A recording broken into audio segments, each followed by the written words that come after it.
and I will be your gatekeeper tonight. I'd like to go over the disclaimer to the group here.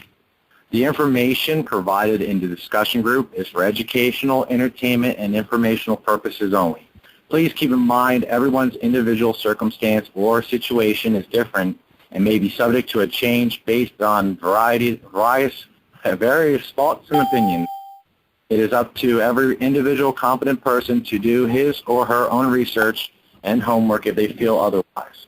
The broadcaster and host of this discussion group cannot be held accountable for any material shared. We are mere messengers and sharers of information to help others. We want this group to be about thought-provoking information to accurately help educate and inform those who may be unaware of certain topics discussed. In conclusion, information discussed is not to be construed as legal advice. Please enjoy our little conference call, and thank you, and have a good time. Couple little things here. If you're just coming on to the discussion group here, please be advised to mute yourself until the question and answering part of this conference call is initiated. Also, let me see here. Once the question and answering session has been turned on, your *6 key on your phone will activate you into the Q&A section if you have a question. If not, if you're just here to listen to our little discussion here about how to exit the matrix and how to complete the steps, we're here to assist you in any way, shape, or form. We don't want to drag this out. Most of you should be aware of the process and just need help, and we're here for you. I'd like to turn this over to Brian and Audra. You guys there? Yep, I'm here. Are you here, Audra? Yep, I'm here. Floor. All right, great. I hear we still got a few people beeping in, which is awesome. Everybody's kind of found their way down the path, and we're starting to arrive. To, everybody says the exit door. I really don't like calling it the exit door or that we're getting out of anything, because we're not really getting out of anything. What we're doing is we're returning. We're returning to our first estate. And the scripture, talks about the angels, and he says, you've lost your first estate, you've lost your first love. And that's what's happened to the people. We've been made to rely on something else other than our Creator. And I know a lot of people get turned off at maybe religious references or scriptural references. Well, what I refer to nothing religious. I'm an ordained minister, and I do not believe in religion. Religion is a man-made construct. And what we need to do is stop looking on the outside of us for our answers and look to the inside, because you'll find your answers there. They're there. They've been yelling and screaming at you the whole time, but everybody's blocking it out. And the system that we found ourselves in has given us the tools that we need to keep those things blocked out. We're either busy playing Candy Crush or something. Nobody can really enjoy silence. Lord forbid they're left alone with their own mind. And that's something that has been strongly used against us to try and avoid us from thinking. There's all these external things that hinder us. I find it really interesting because I've been studying this information for quite a while. And what we're going to be doing with these calls is we're going to be walking you through the paperwork. We're going to be walking you through the steps of the things that you need to do. These are things that I have done and I'm doing, and these are things that Audra is doing as well. And it's really fascinating because I, myself, have never met Audra. She's never met me. A great gatekeeper, Andrew, I've never even met him. But there was just a summit done on Alaska here about, 2.5 months ago or so. And it was a result of exactly what's happening here right now tonight. And what it was is a lot of people have been on this path. They've been searching and trying to find, okay, how did all this happen? And how does it get undone? How do we return to our first estate, to our first love? And a lot of people have headed down different paths and been scattered about, But now all of a sudden, everybody has found themselves at the door. The people that have been on the right path have all arrived at that door, and they're looking around going, hey, we all must have pieces of the answer. So what happening is we're all coming together and spreading that info for everybody else so that everybody else can have the info that we've found out. And a lot of this knowledge really needs to come from inside you. We, on these calls, are not going to be spoon-feeding things to you. We're not going to be holding your hand necessarily and helping you cross the T's, dot the I's. We're going to be leaving a lot of that research up to you, but we're going to give you the tools for that research. Because unless you know this information for yourself and you can stand on it, it does no good to you. And it'll do no good to your family and the people that you're trying to help out. You've got to have this written on your heart. And I think we've been told that multiple times, and nobody's really paid attention. What's really occurred is the same thing that's been happening over and over through history. You watch the uprising and decline of different nations, and they've all gone through the same pattern. But the saying, all roads lead to Rome, rings true. And Rome is not gone. The Latin language is not a dead language. It's alive and well in the court systems. It's alive and well in the system that we're operating in today. And we've been tricked into spending more of our time worrying about that system and staying in obedience to that system than we worry about paying attention to our Creator. And when I first started researching a lot of this, I really thought that I was going to run across a lot of atheists, a lot of people that were self-serving, they only cared about themselves, and it has really turned out to be the opposite. Because everybody that I'm coming across and finding, we are all following the Creator. We're following His Word. And it doesn't matter if the masses out here don't believe in God or not, because I'll tell you what, the system we're operating in, it believes in God. It believes in God wholeheartedly and has shown us signs of that. The only difference is it's trying to imitate God. I think everybody remembers the picture of, I think it's called 1,000 Years of Thought, with the man sitting with his elbow on his knee and his hand up to his chin, thinking. That was Satan's 1,000 years of thought when he was cast. He spent 1,000 years, hypothetically, trying to figure out, how do I become greater than God?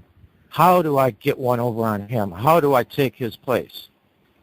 And at the end of his 1,000 years of thought, he thought to himself, you know what, I'm such a fool. It's impossible to be just like Him. It's impossible to present myself as Him. The only thing I can do is to be the direct opposite of Him. And that's what he's done. And in being the direct opposite of Him, and we can see that in our society, the godliness in our society runs rampant. It's the opposite of God. But though these are the things that everybody's worried about. How am I going to get, the newest pair of Nikes, or, the coolest car, or the hottest this or the hottest that? We spend more time about that than being in a constant state of communication with our Creator. And that's what we're here to show everybody how to do, how to return back to the status that we were originally at. I've looked at a lot of people's birth certificates and certificates of live birth over the past few months. People are always sharing them with me and showing them to me. I've noticed something very interesting, is that from the time that you are born, because you're not birthed, ships are birthed, corporations are birthed, a man is born. From the time you are born until the time they actually register that certificate of live birth into the record is anywhere from 10 to 30 days, I've noticed, on people's certificates. There's always 10 days sitting there where you are that free person. You are that child of God. And I thought that was really striking because whenever a notice is put out, a notice has 10 days to be answered. Well, a notice was put out when you were born. Just like if somebody lost their cat and they fill it in the newspaper. Well, 10 days that notice sat out there, and no man came and claimed fathership over that child. So the state said, you know what? We'll step in as father.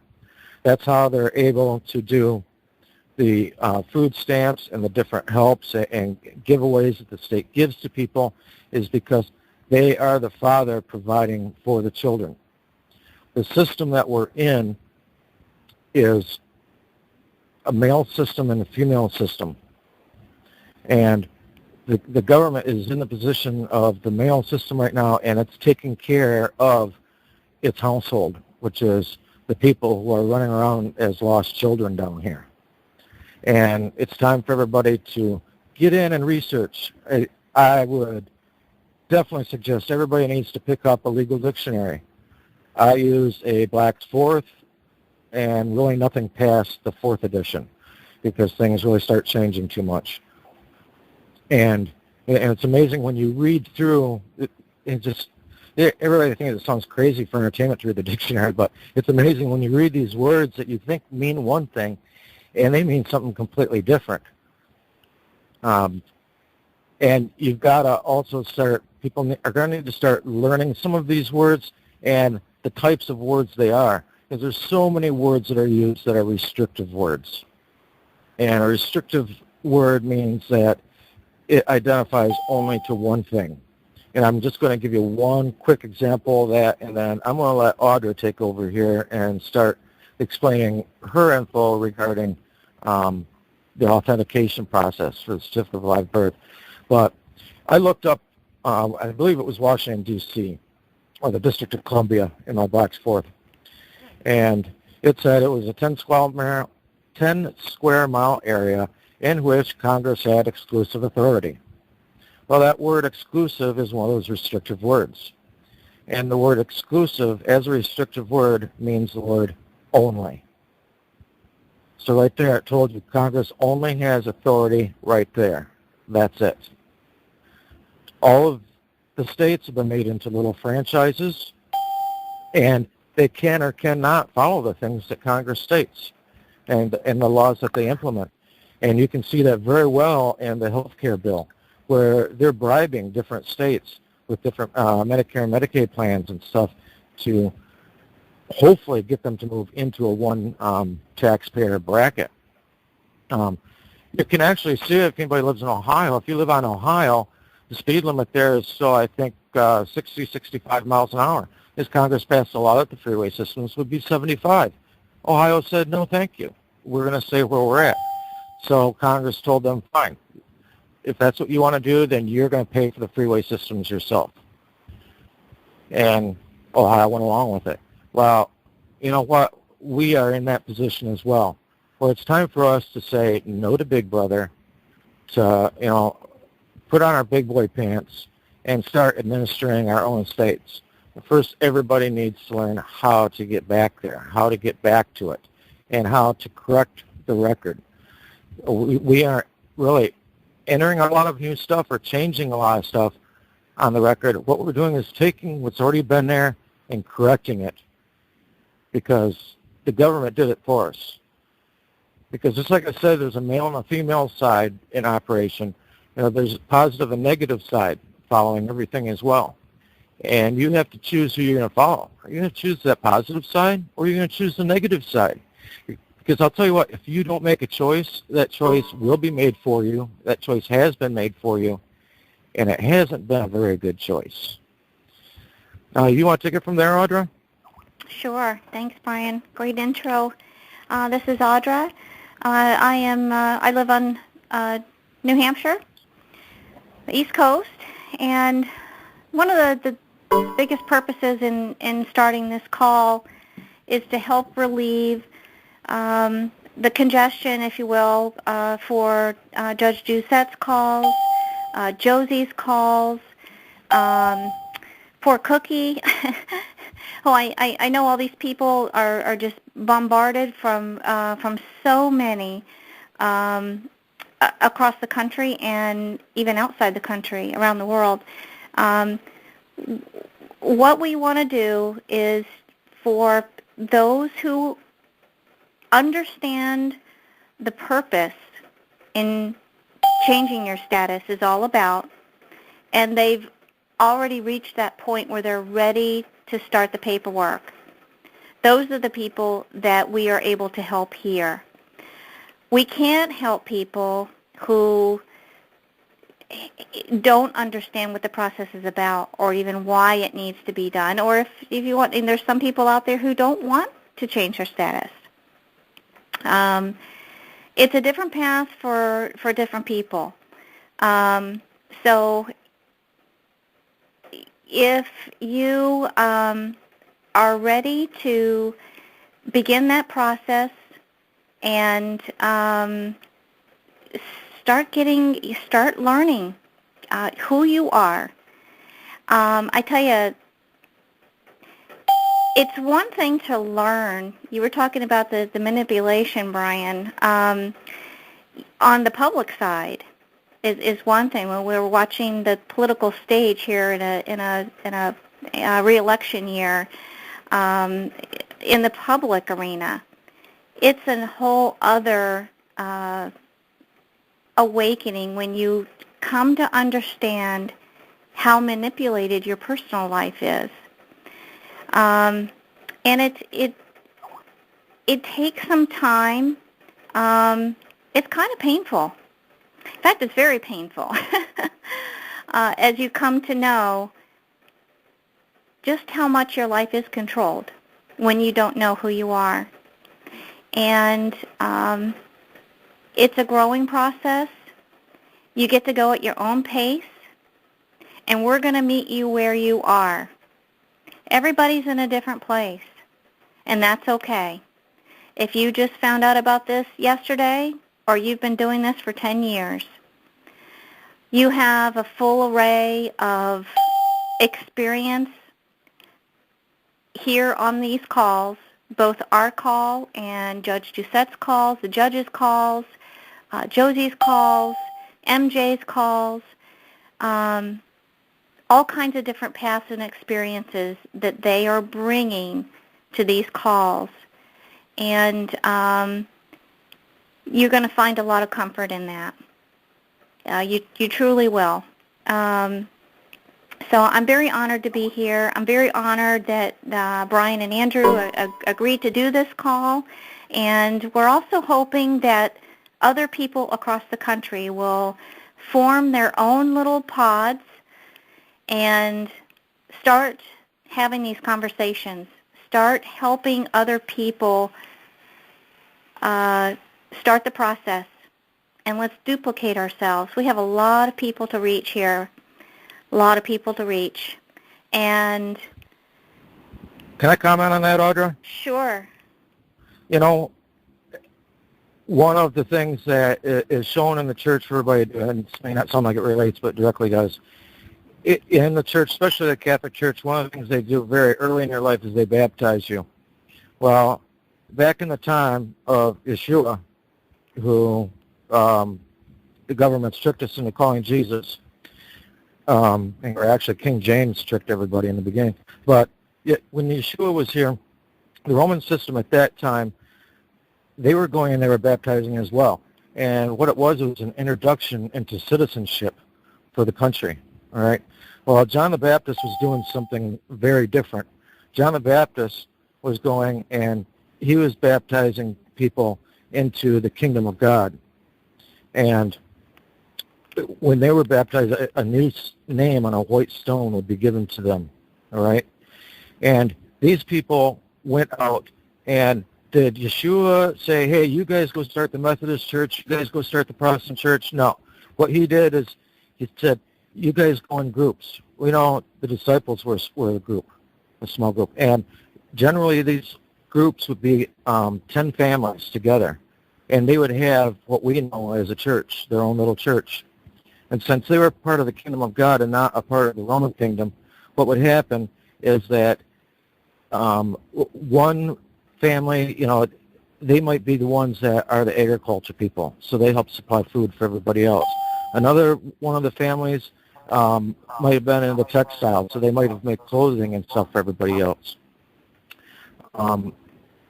Another part of the families that might be builders, and so they would work on each other's homes, and that's how they existed. And as they taught people and became bigger, they sprout out into smaller groups as well. And that's what we want to see happen. Off from Judge Doucette's call and the information that came from Alaska, there needs to be smaller groups of people sprouting up and teaching with each other and working with each other. And that's really where you will get your good one-on-one help at. And, she was mentioning how we've all been tricked and brainwashed. And a lot of people are aware of that, but they're not fully awake to it. When you become fully awake, you really see why everything exists exactly the way it does. You could pick out just about anything to me in this society or system right now, and I will tell you why it's that way, because it's been opened up to me. And for those of you that, are aware but you're not fully awake yet, and you don't really realize how brainwashed you are, I want to run a little game with you here. Okay, guys? I want everybody to look around your surroundings right now. Look around where you're sitting at. And I want you to look and see how many things that are red in your room. How many red things do you see around your area right now? Okay? See those items? Now close your eyes. Everybody close your eyes. Now, I want you to remember how many things you saw that were green. Oh, you can't remember the green things, can you? Okay. It's because we've all been always tricked into looking at only one thing and not looking at what we're really supposed to be looking at. We've been, had the rope-a-dope Muhammad Ali game played on us. And so our eyes really haven't been focused where they should be focused. And I'll turn it back over to you, Audra. No kidding. This becomes an awakening in every way imaginable, and it's like I said, it's not only just a painful thing, but it's an equally wonderful thing, and it grows bigger and bigger. Let's see. Do we want to start taking questions, or did we cover everything that we wanted to? Yes, maybe. Go ahead, Judge. How are you doing, Judge Johnson? Fabulous. This is the man known as Gregory Allen, or the direction I'm heading with this. I'm still trying to digest the assumed name, the DBA, and other things. I think I've got some of this stuff figured out, but we'll need to talk further with Lorna about that. I wanted to confirm, Brian, that you're correct on their usage of Scripture. They're coming right out of the 1611 King James, and probably even including the Apocrypha. With this setup system, and debts are all prepaid, and imitation salvation, and all that lovely stuff. So I wanted to verify that. My effort here is to listen and learn, not to interrupt unless I've got something to add. And with that, I'll yield the floor. Thank you, Judge Johnson. Great having you with us this evening. We appreciate that.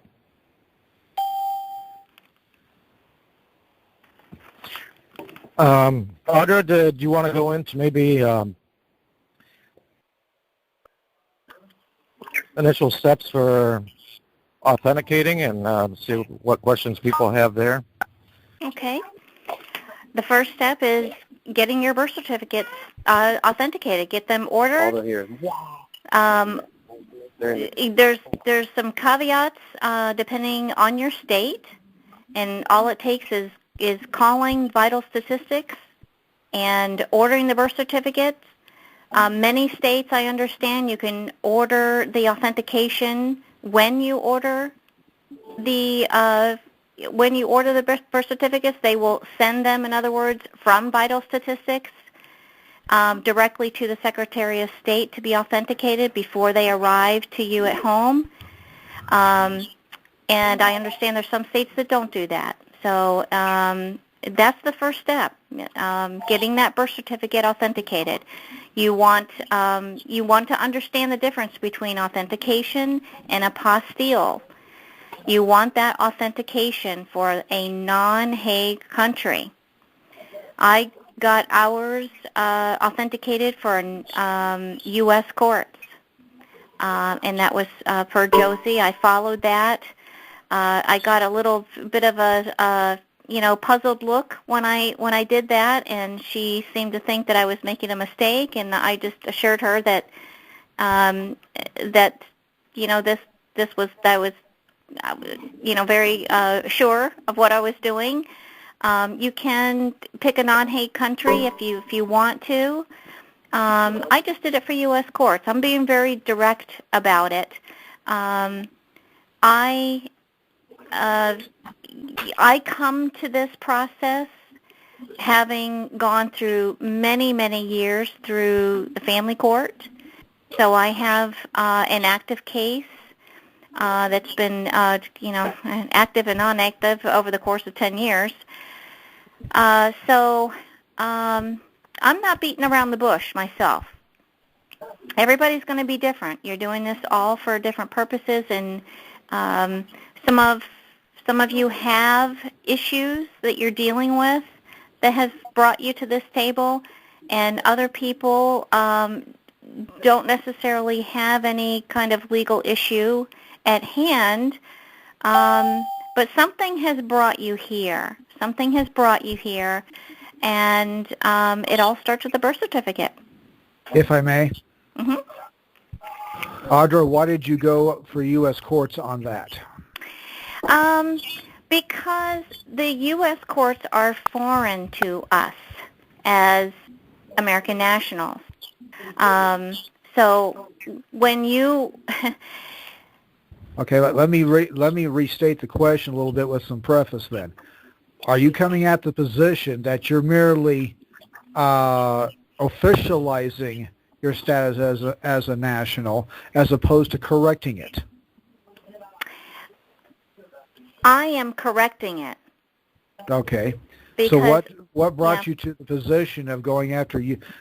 Since we already know U.S. courts are foreign to the populace outside of D.C. Okay. Yes. If we're correcting the situation and we're picking non-Hague countries, whether it be Afghanistan, Laos, Jamaica, Taiwan still is not in the Hague, but they're still a little bit hot at the moment for that choosing. Indonesia as well. I'm trying to wrap my mind around the choice of something within the District of Columbia itself, while realizing it's foreign to you. It's not foreign to them. Are you yes. for that? Yes. And, like I said, the people who are dealing with the court system are very much aware, most likely, if they're on this call, that they have had no standing in the court, and now they're coming to understand why. I heard on the last Judge Doucette's call on Sunday night. It was interesting, and as had never occurred to me. Again, because I'm not choosing a specific country, a non-Hague country. I chose U.S. courts. But they were talking about feeling a little guilty, or maybe the possibility of there being some deceit on our behalf by choosing a particular country when there wasn't any true intent to actually travel to that country. And that kind of threw me for a loop because, again, that's not my path, so I didn't really think about that, but I understand it. You do have to choose a non-Hague country. Whether you are actually planning to travel there or not. And you know, nobody can really decide that for you. It was said on that call, too, that, you know, the person with, you know, the most dirty hands in that courtroom is the judge. And there shouldn't be any guilt on your part for, you know, No, there having, shouldn't be. you know, May I address the issue of the guilt first 1 second? Sure. The whole system, stem to stern, A to Z, alpha, omega, aleph, taleph, is in fiction. Fiction is fake. Vatican is fake. It's under Satan, the devil, whatever, Lucifer, whatever opposite name you want to give him pertaining to Yahweh. He's opposite of Yahweh completely. The whole system itself is pretend. So therefore, in order to make this work and get us to where we want to be, which is in control of our own destinies in a commerce lawful capacity, we have to engage their pretend system. So as I said on a call one night, you're pretending to go there. Now whether you physically go or not is not up to them, not necessarily entirely wholly up to you. We may at some point, as you've already stated. But I'm not worried about their, well, you never went to wherever. Yeah, and what? Yes. You didn't go to wherever either, so get over yourself. And that's basically what I've got in mind on that is you're pretending to go. Whether or not you do is a future decision to be made, and I'm not concerned about their pointing a finger at me because I got 55,000 pointing back at them. Yes. Can I interject a question agree. here? I yield the floor. And I just want to add to that, too, what really struck me in listening to this conversation was that you really have to understand, and you do eventually step into knowing who you are. You are a man or woman. You are in charge. If you simply want to dream about going to any country that you pick, maybe you don't actually ever get there. You own that property. You own that dream, that thought. All of that is your property. And as a man or a woman, you own that. They cannot hold that from you either. Can I interject a question here? I want to make a very fast comment. Be careful of your terminology. You just used a term that they use to force you into standing under their authority. Yes. I highly recommend the term comprehend instead of understand. I yield the floor. Thank you. Audra, I have a quick question. Everybody out there, please mute your phones, *6 for your other devices. We have a lot of background feed right now. Right now, we're not taking questions or answers right now. Right now, we're discussing the process. Brian or Audra will bring you guys in for Q&A. I yield the floor. And can you mention to them, Mr. Gatekeeper, how you enter into the queue for the Q&A? Yes, what you'll do is you're going to push *6. When the Q&A session starts, you're going to push *6 on your phone. That'll prompt you to the Q&A section, and then you're going to push 1 if you'd like to ask a question. You'll be either put on the list until you're picked from the list from the host. Thank you, Gatekeeper. And thank you for those thoughts as well, Judge Johnson. And because I was thinking the same thing as well, because I've totally changed my language and different wordings that I use. But I paid close attention to when Audra was using that word understand, because a lot of us have comprehended that is really a word that they use against us. But I listened to the context into which Audra was using it, and like talking about her dreams and feelings, and understanding those things. Yes, she understands them in that same context that they use. Those belong to her. She stands under those. She believes in them. And so her timing on using that word was correct. And I'll tell you, I used Jamaica for my certificate of live birth, and I think maybe if I had it to do over again, I would have used the U.S. courts, because it is the U.S. courts and the District of Columbia where this fraud was perpetrated at, and it's in that District of Columbia where we are going to be correcting this record at as well.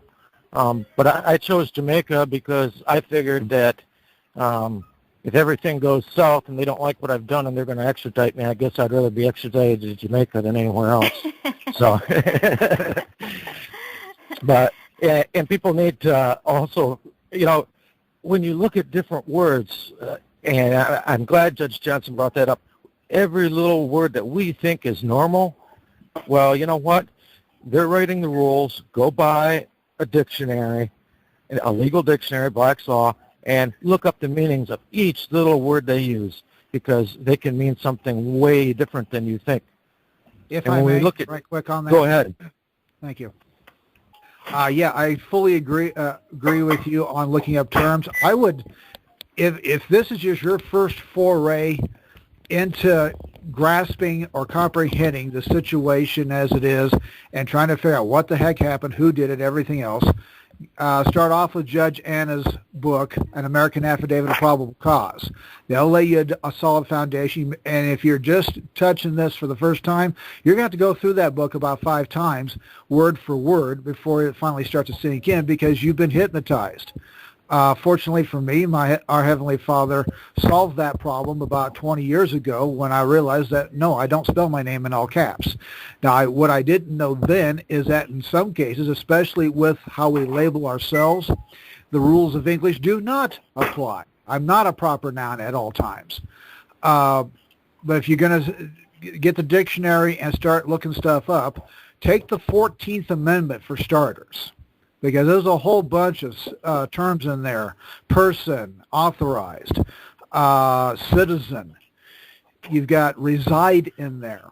All that stuff is pure, absolute, total commerce, pure, absolutely legalisms, and that's a great place to start with a law dictionary to figure out what's happened, when it happened, how it started, all that neat stuff, and then ask the questions. I'm available for questions on this stuff. And the Father's blessed me with a great historical background on this. Lorna likes to start off with the 1302 Unum Sanctum, which I'm still needing to read. I tend to go back about almost a century before that to the 1213 concession of King John to Pope Innocent III, which starts the issue of the Vatican's control over Anglo land itself. So yeah, this has been a massive readjustment in my vocabulary, to put it mildly, since 1995. And this way it goes. You're going to get your vocabulary changed in this whole thing. You're going to find out the true definition of terms. I would not use the term person to describe any living man or woman. And I just looked up the term living today and found out it's got a slight twist in it as well. So I'm praying about, okay, now that they've co-opted that term and corrupted it to a point, what do I use next, Father? And he hasn't answered that question yet, and may not, because we're trying to take back the terminology. At some point, we will use the term person to describe a living man or woman, because at one point I may have back in the Roman Empire. But in the English capacity out of the Latin, no, it does not apply to a living man or woman.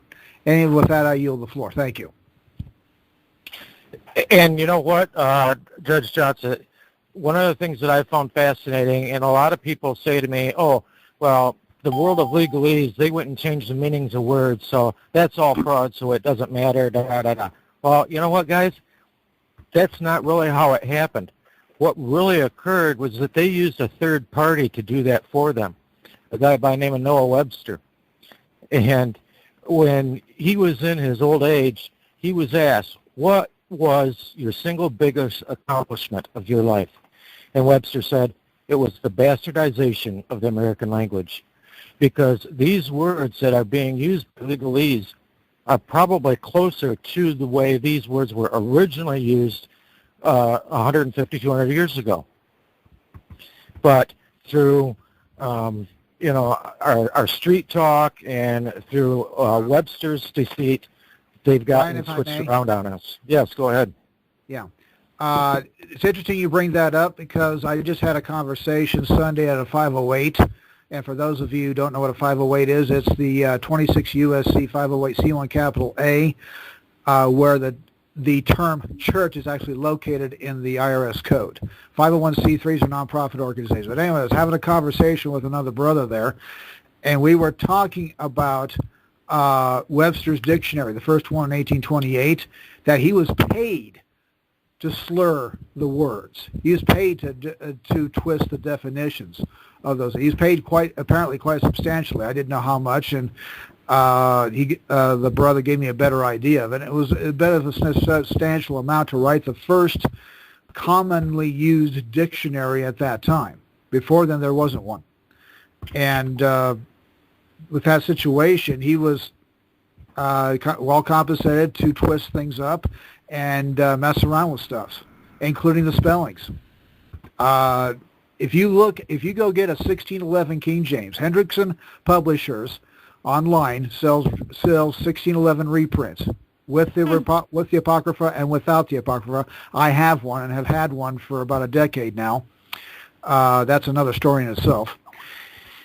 And I tried to read out of that. You can. It takes a little bit of practice if you've got the eyesight that can read numbers for letters and things of that nature, or backwards and mirrored and all that stuff. I do have that wiring. So reading old spelling doesn't hurt me that much. I find it fascinating. One word in there, believe, is B-E-L-E-E-V-E instead of with the I. Yeah. And I found that rather fascinating. I also found out son is spelled S-O-N-N-E. I'm going to be borrowing that one here from probably my DBA shortly. And other twists and turns and everything else. And that's a refinement from the first phonetically written Bible by John Wycliffe back in the 13th century. So we've got some fun with the terminologies these days and the spellings and all that neat stuff. And with that, I yield the floor. Brian, just as there's people on the MATREXIT Skype page that want to know how to put themselves into queue, if you could just direct them again on that. *6. It is *6 to mute or to put themselves in the queue. Well, the queue hasn't started yet. Yeah. He has not had the queue for the questions hasn't been started yet, so there's no point. Oh, if you're trying to put yourself in the queue hasn't started yet. It will put themselves in line, and when I bring them up, it'll bring them up in order as they are in queue, as they're standing in line for it. Okay, so *6. I believe that's what Andrew the gatekeeper said. Okay. Yeah, that's how you do it, but I don't think we've started Q&A yet. I haven't heard that phrase from the lovely lady who's been recorded for ad infinitum and forevermore into the annals of history of being the woman that says, Q&A hasn't started. So, if I may, what I noticed is I knew we were going to have a bug we were going to have to work out here. The live stream from the computer here at home here to lovely YouTube cut off. So we have no stream to it. So what I'm going to do is at the end of here, of course, it's being recorded. It will be posted to Facebook. I know since you're recording it, go ahead and post that up later, and people will download this and wear it out listening to it. Yep. All right. I yield the floor. And Webster evidently must have gotten paid a decent amount of money for his name to become almost a household name for any learned person.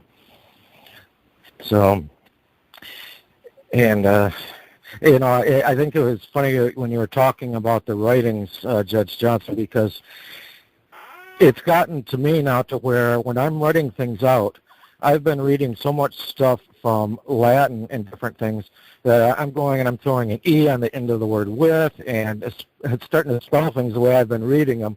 And I'm like, wait a minute, no, that's not right. So.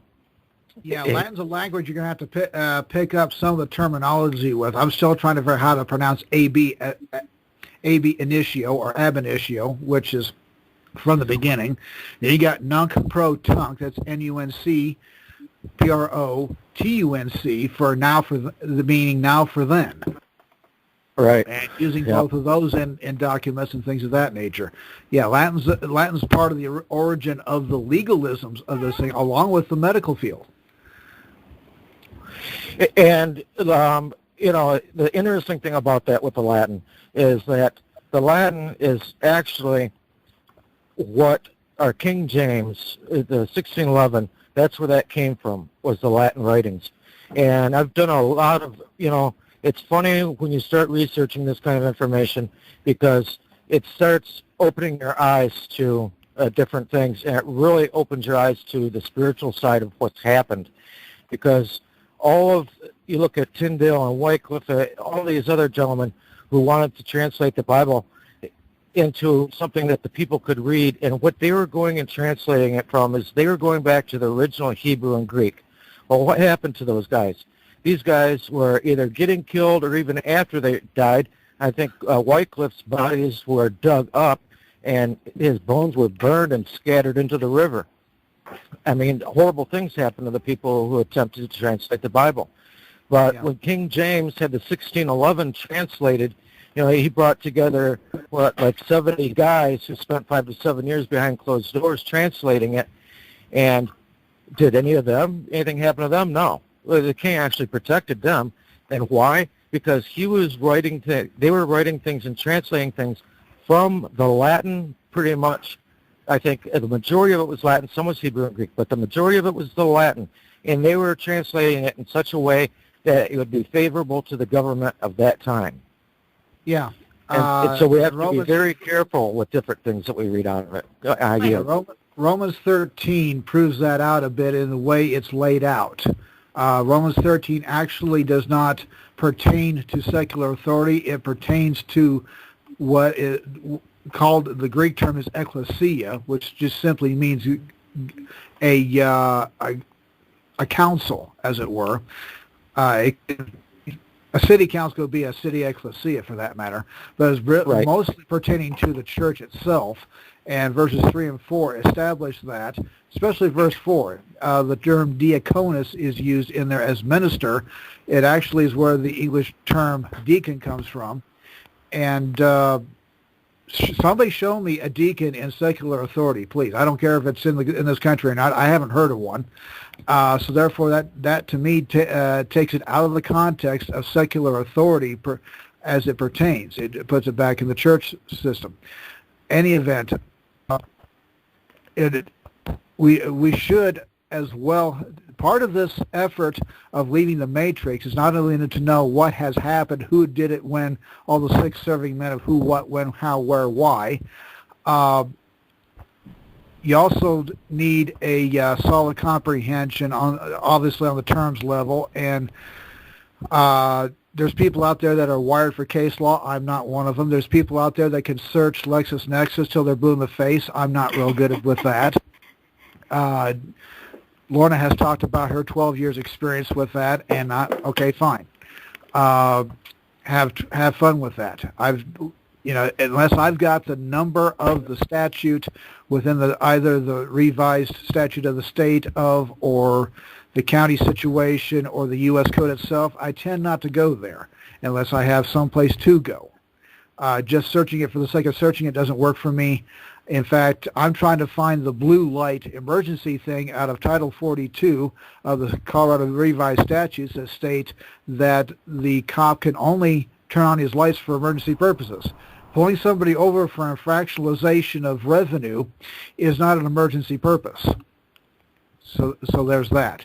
As far as authentication is concerned, I'd still like Audra to give a better description of why she chose that and what made her. There had to be something there other than, hopefully the Holy Spirit showed you something they haven't shown us yet, as far as choosing the U.S. courts as your country of designation for an authentication, and hopefully you didn't get an apostille out of that. I yield the floor.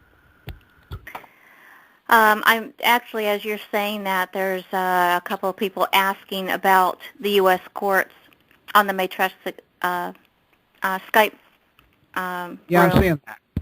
And I'll tell you why. The first time that I heard Josie say that, I knew that was for me. My I got life. to ask her. Now I got to go to ask her why she said that. Okay, fine. It's on the when she said, that was, they were talking about different countries, about Taiwan maybe not being on a non-Hague anymore, and to avoid that, to choose something else. I don't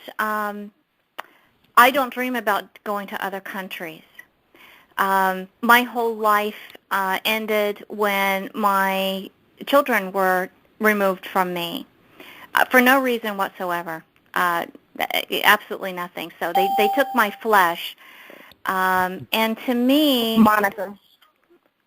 the courts declared war on me. And as soon as she said that, there was no question in my mind. Okay. The Lord said to me, "That's what you're doing."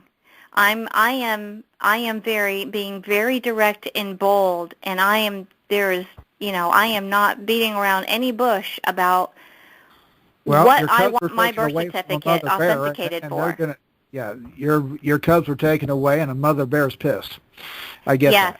Yes, so I'm not going to pretend that I'm going anywhere, and it couldn't be more honest, because I can't do anything. My life has stopped until this comes to an end. And they declared war on me, and I'm coming. I fully comprehend that. Okay. Yep. Is it safe to... Now, I'm one of those rascals that the Father has revealed the deeper purposes behind birth certificates and marriage certificates. And is it safe to presume that you're in a legal spousalship at this time, which is the marriage certificate? Is that safe to presume? We are not. Okay. And not anymore. Okay. Because again, the threat became so that they started coming after assets. So we ended So you dissolved the marriage certificate itself. Yep, we had to remove that nexus. Yes. Okay. The reason why I asked, because I was in prayer and thought several days ago and realized the nexus of the certificates of themselves, regardless of whether it's a marriage, a birth, or title to a car, or whatever else. And the curiosity in my spirit came up that supposing we can authenticate, and U.S. courts would work as a designation for that in this case. I'm presuming you got all your stuff back. It's authenticated. You've got Carrie's signature on there. You've got the assistant authentication officer signature on there on your U.S. courts authentication. Is that true? Well, I was born in New Jersey, which is an original 13 colony, so I didn't have to do John Kerry. Didn't have? Okay. Yeah. Well, I'm Nebraska, and I had to. So yeah. You've got a completely different set of circumstances. Is it also safe to presume that there are birth certificates on your children? Yes, and I had those done as well. Yeah. Okay. Were they born in one of the 13s? They were born in New Hampshire, where I currently am domiciled. Dwelling is the term these days. Yeah, that's what the Holy Spirit showed me. Is domiciled is partly commercial. Inhabitant doesn't work well with Article 3 of the Paris Peace Treaty, as Anna's pointed out. So you got dwelling. Okay. And that comes right, and actually that's a scriptural term, comes right out of John chapter 1, verse 14, where the Word became flesh and dwelt among us. Okay. And I was like, okay, Dad, whatever works for you. Works for me. So, and forgive me for kind of hijacking the call for a moment, because I would like to see you get your children back yesterday, and you've already apparently authenticated your children's stuff, then, if I hear correctly. Yes. Okay. Which means you've reclaimed their estates. Now, the problem here is that the seed donor, for lack of better phrasing, was supposed to do that, and you did it. Yes. And I've heard some things on which the mother is not supposed to be able to go that direct. I mean, they'll let you do it, but go into their foreign dry dock vessel pretending to be a courthouse and try and get the children back and say, no, you weren't allowed to do that, blah, blah, blah, and give you a bunch of manure, which they've already been giving you. So I'm going to have to pray through that and get back with you later on a end-all cure-all solution to them stealing what they think is already theirs by the birth certificate. Oh. So I yield the floor with that. Thank you, sir.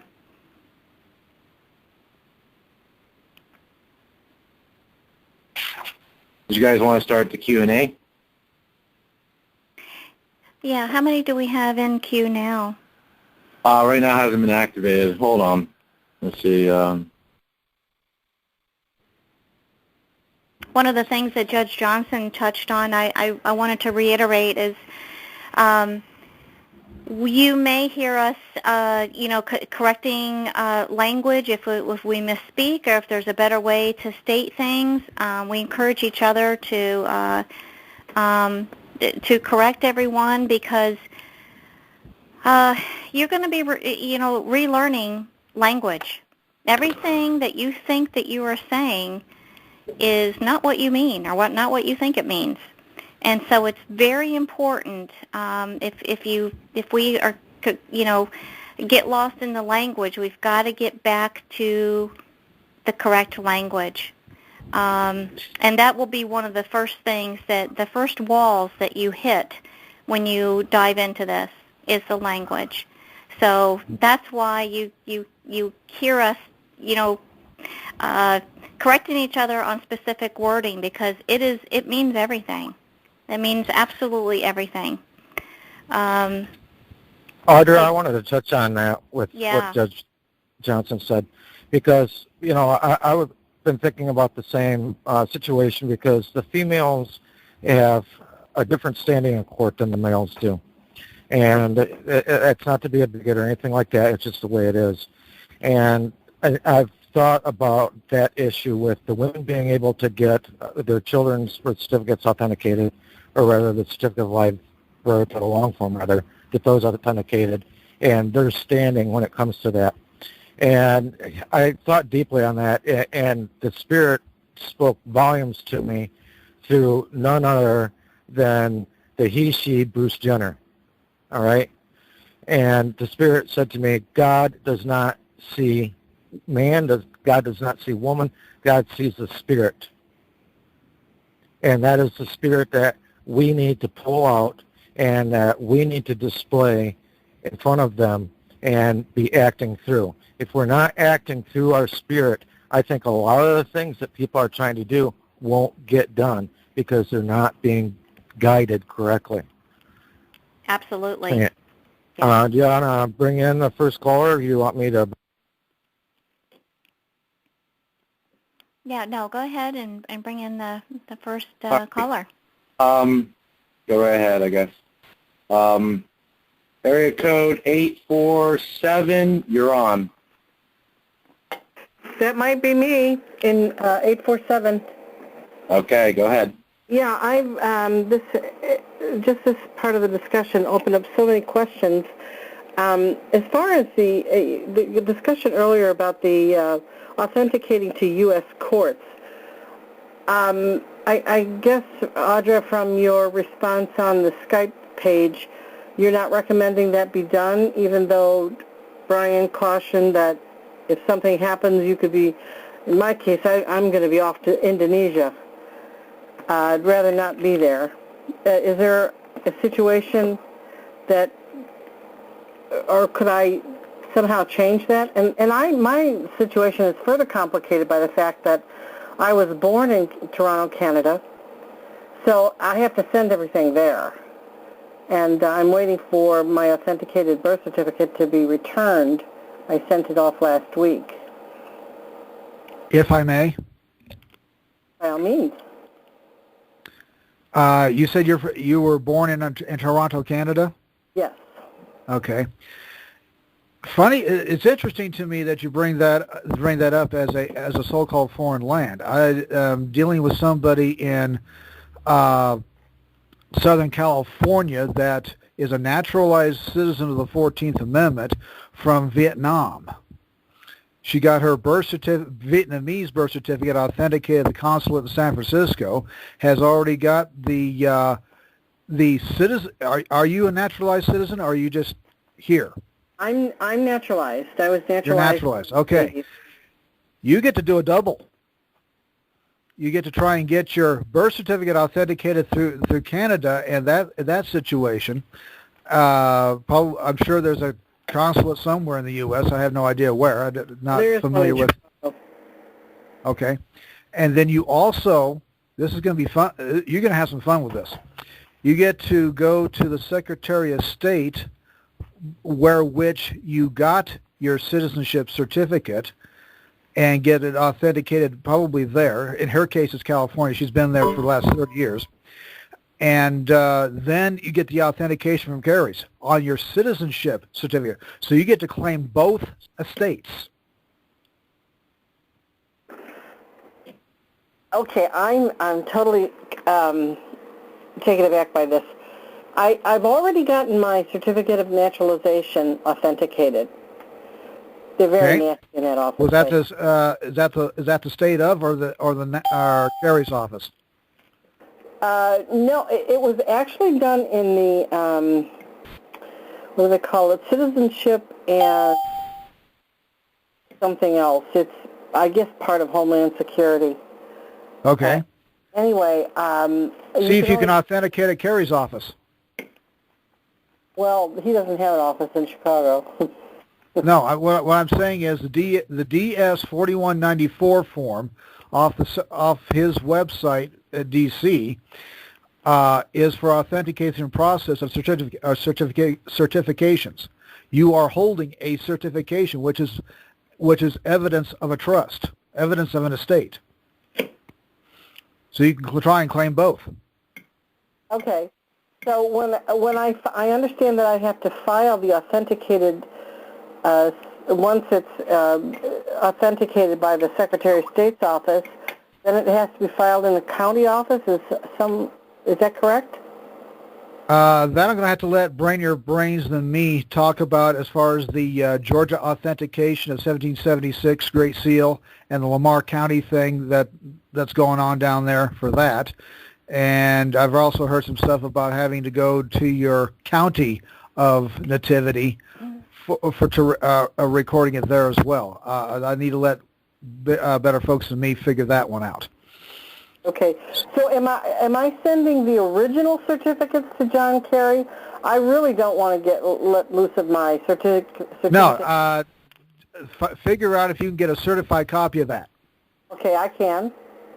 Great. Use it. Do it. 2 or 3 of them. Okay.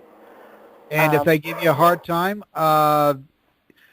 if I were to do this again, right now, the Lord has blessed me with 2 that are authenticated, not only by SOS Nebraska, but also by Carrie's office in Sterling, Virginia for doing this. And I did it through Taiwan because I hadn't really went and dug for other countries. Taiwan sounded good. The Holy Spirit was willing to go there with me on the pretend basis, and I got it done, 2 copies. If I were to do this again now, I would play a little bit, especially having the budget for that. I would want to try one for Indonesia. I would do one for the U.S. courts. And in Nebraska's case, they only do 2 copies at any one point in time, and I wouldn't be able to do it now because I think they got a 6-month wait, not in a line type of thing out the door, but they don't issue birth certificates much more than 2 every 6 months for any particular individual, is my guess.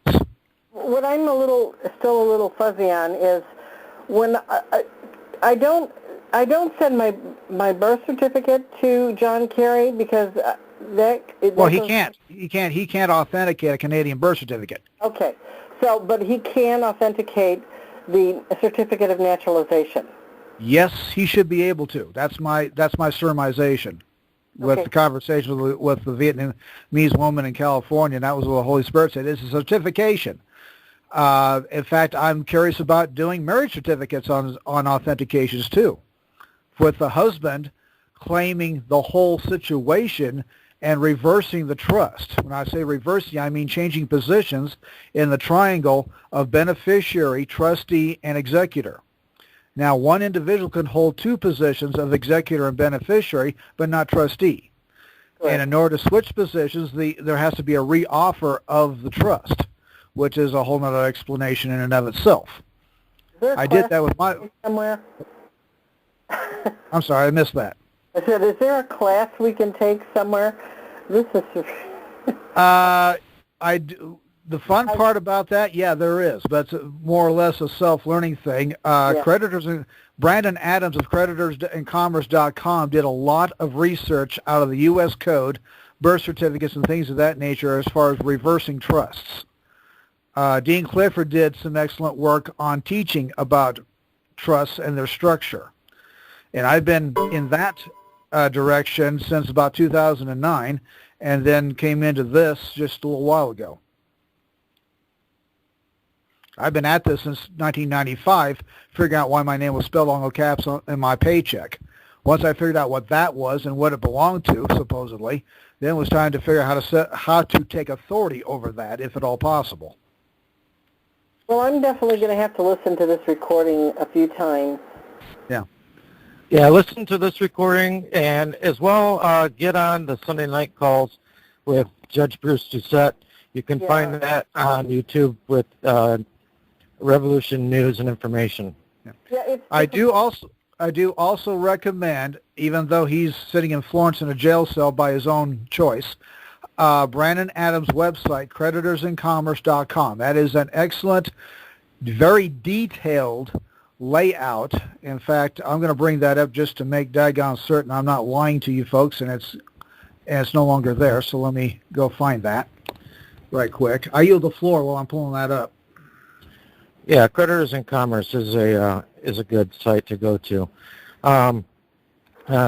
Did that answer what you needed, dear, or is there something more we can follow up with you on? Oh, Brian, I could keep you busy with questions all night long, but I think I'll yield the floor as well. All right, and hopefully with maybe future callers or questionnaires here, it'll help other people get answers, through other people. So, okay, I'm going to bring on the next caller. Thank you, dear. Thank you, Brian. Okay, while you're doing that, I'm on the website itself. It's still there. The Living Temple classes from January 09 to July 09 are still there. You can download all those audios. They're in MP3 format, and they do get you started, epically started. There's 24 of them. I've been through all of them at least once. Awesome. That's a great resource. I also have all his working documents in template form, if you're interested. Good deal. Good deal. So people can go to Creditors and Commerce and look. I just brought in the next caller. Are you there?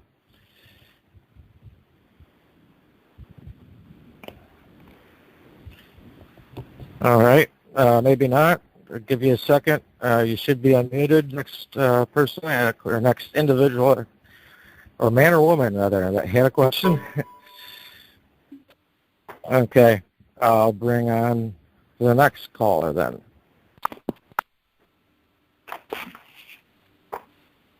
Area code 621. Oh, it's actually 0. All right, you broke up just a little bit there. 620, you said? Yeah, 620. Yeah, that would be correct. I got a... Oh. Uh-huh. You there, Brian? Yeah. I don't know what happened. The callers that are calling in for a question, please go ahead and push *6 again and press 1 to have your question answered, to be put back on the list. We had a problem there. Brian, it looks to me like it's the command ain't working, so what I'll do is when you guys are ready for the next question, just let me know. We'll go on. We'll do the area codes. And like I said, I'll get with you later, Brian, about it, okay? Hey, no problem, no problem. You're doing a great job. So you can go ahead and bring the next caller in. All right. Area code 316. Area code 316. I believe it's Susan. Do they need to unmute themselves on their end or no? She might have to, yeah.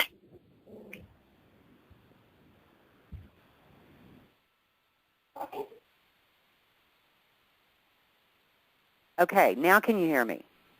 Yeah. Okay. Yes, we can. Okay, wonderful. You guys tell us to do things and aren't giving us instructions on how. Okay. First, if you don't mind, I would like to make a comment. I'm getting the impression several of your callers are relatively new to this process. I'm a little bit concerned about sending them in direction of, places where we know people have gotten into trouble. I'm not sure that that's entirely necessary. The study on trust law is so expansive. It's easy to get lost there. If someone is interested at this point, they've got their authentications done, and they're ready to go in. There are other things that need to be, I think, understood. If they're going back in to retrieve what was made deposit to begin with, and I think we all understand what the initial deposit was, correct? Correct, yes. Okay. There are no other priority claimants for anything that transpired from that moment of the first deposit. All the derivatives, all of the securitizations, all of the hypothecations, all of the monetizations from that came from that one deposit. The Secretary of the Treasury is the one trustee that was responsible for maintaining all of those trusts and funds. He still, to this day, is obligated to make sure that those are correctly returned to the rightful claimant. And that's how it's termed in the documents.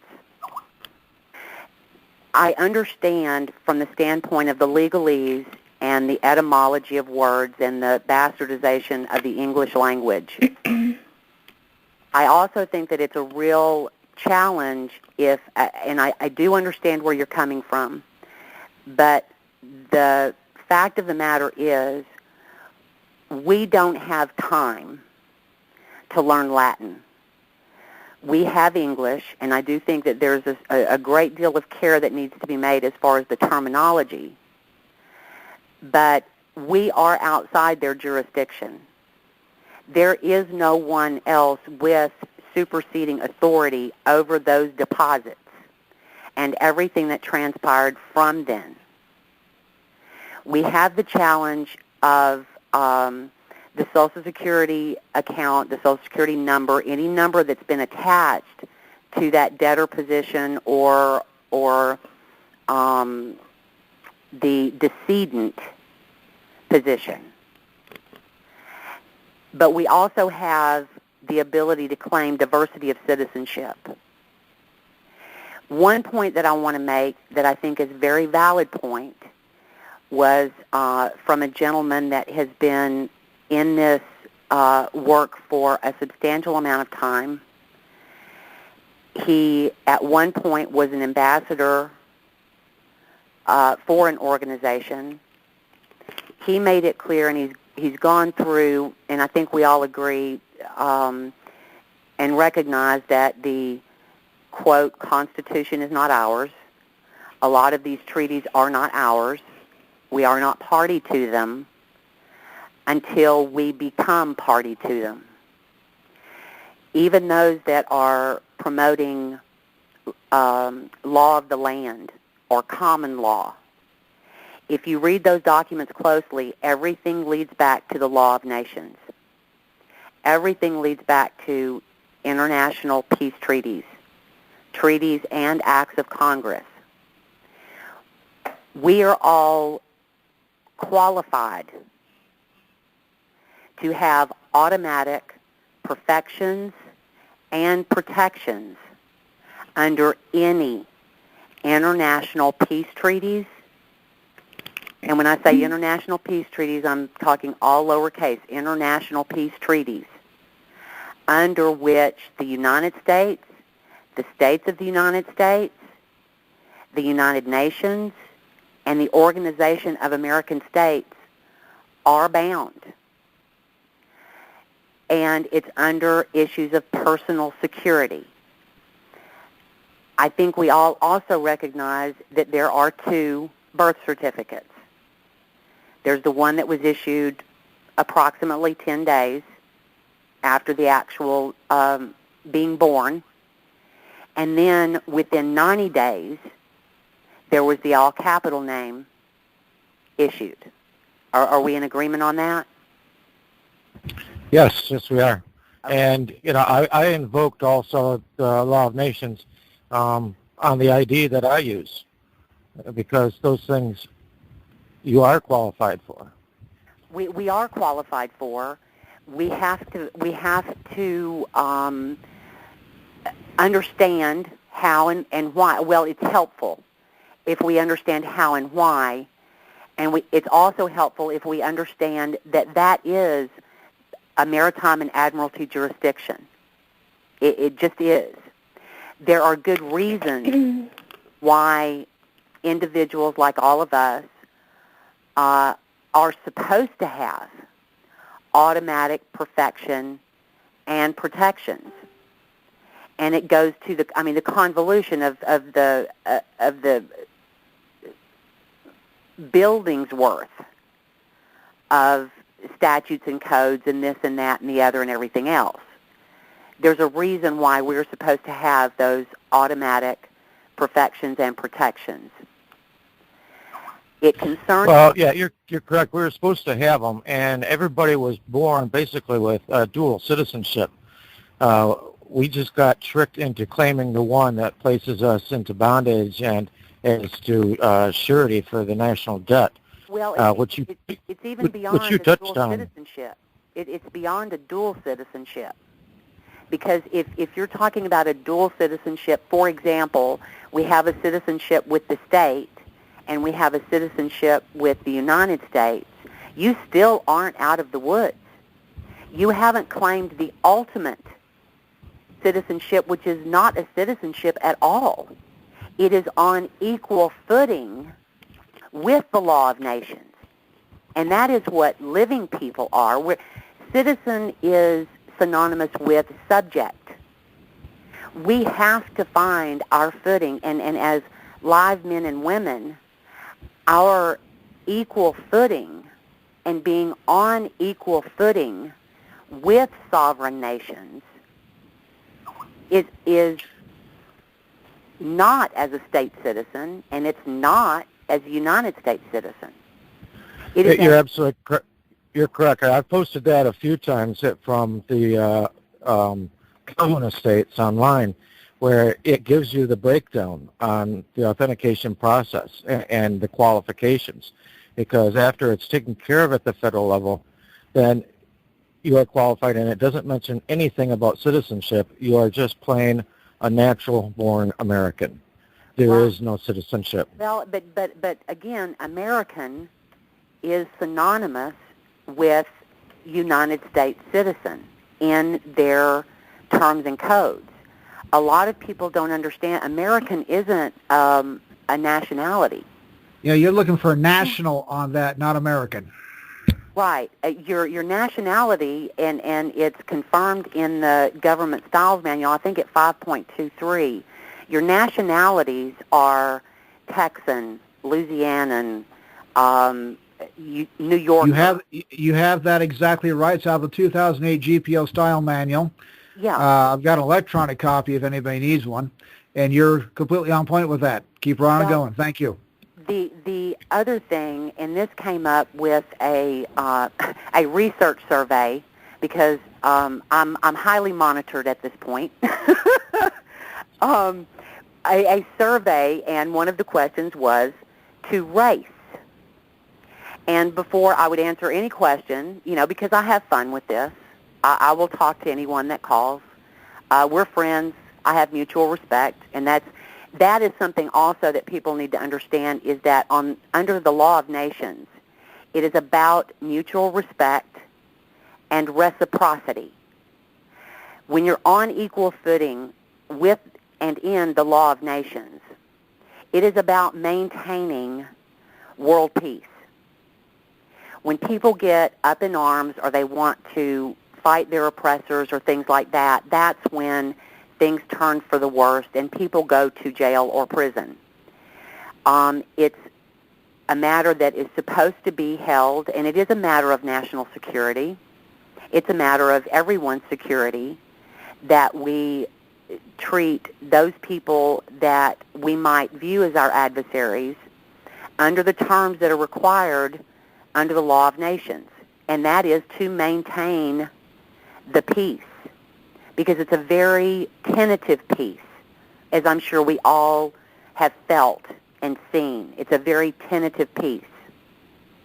So it's even more incumbent upon us individually to go into it understanding that we are going into it on equal footing, that we are, in a court situation, we are the only live human being in the room, or live men and women in the room. Yeah. We are the only ones coming in with unlimited liability. And this is something, when people understand the power of having unlimited liability, we know intuitively, under natural law, that we are all liable for all of our actions, for all of our inaction. There is no one else accountable but us. That is unlimited liability. When you're putting it all on the line. And I know that there are a lot of people on this call, especially the women, that will really feel me on this. Whenever someone takes your first blood, it's unlimited liability. Everything's on the line. Everything's on the line. And we will cut off our breast to shoot straighter. We will. The only way that anyone in a courtroom can come against that and win is if they're putting absolutely everything on the line with you on equal footing. That's how we are on equal footing. Sovereign is a dangerous word for individuals to use, so I won't use it. But that is what it is. When we go into these courtrooms, we have a situation of adverse possession. We have realized that there are trespassers on our blood, on our names, against our families, against our private rights to own our own home. We realize there are trespassers. We're coming in to, if need be, demand, but request is the same way as saying demand, that they leave our property, get off of our possessions. And unless the United States or a state of the United States or any other governmental entity claims that they literally own us as live men and women,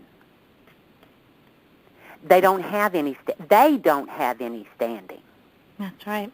Because that's what they have to acknowledge, that they claim to own us. They claim to own us, our labor, our children, our authority. So it's even more than just a dual citizenship. It's a no citizenship at all. It's a who the hell are you? Who are you? Mm-hmm. On my property, against my people, against literally my genetics. My flesh. My flesh. Yeah. This goes to the Lanham Act and the Madrid Protocol. Mm-hmm. And I think that it's at 15 U.S.C.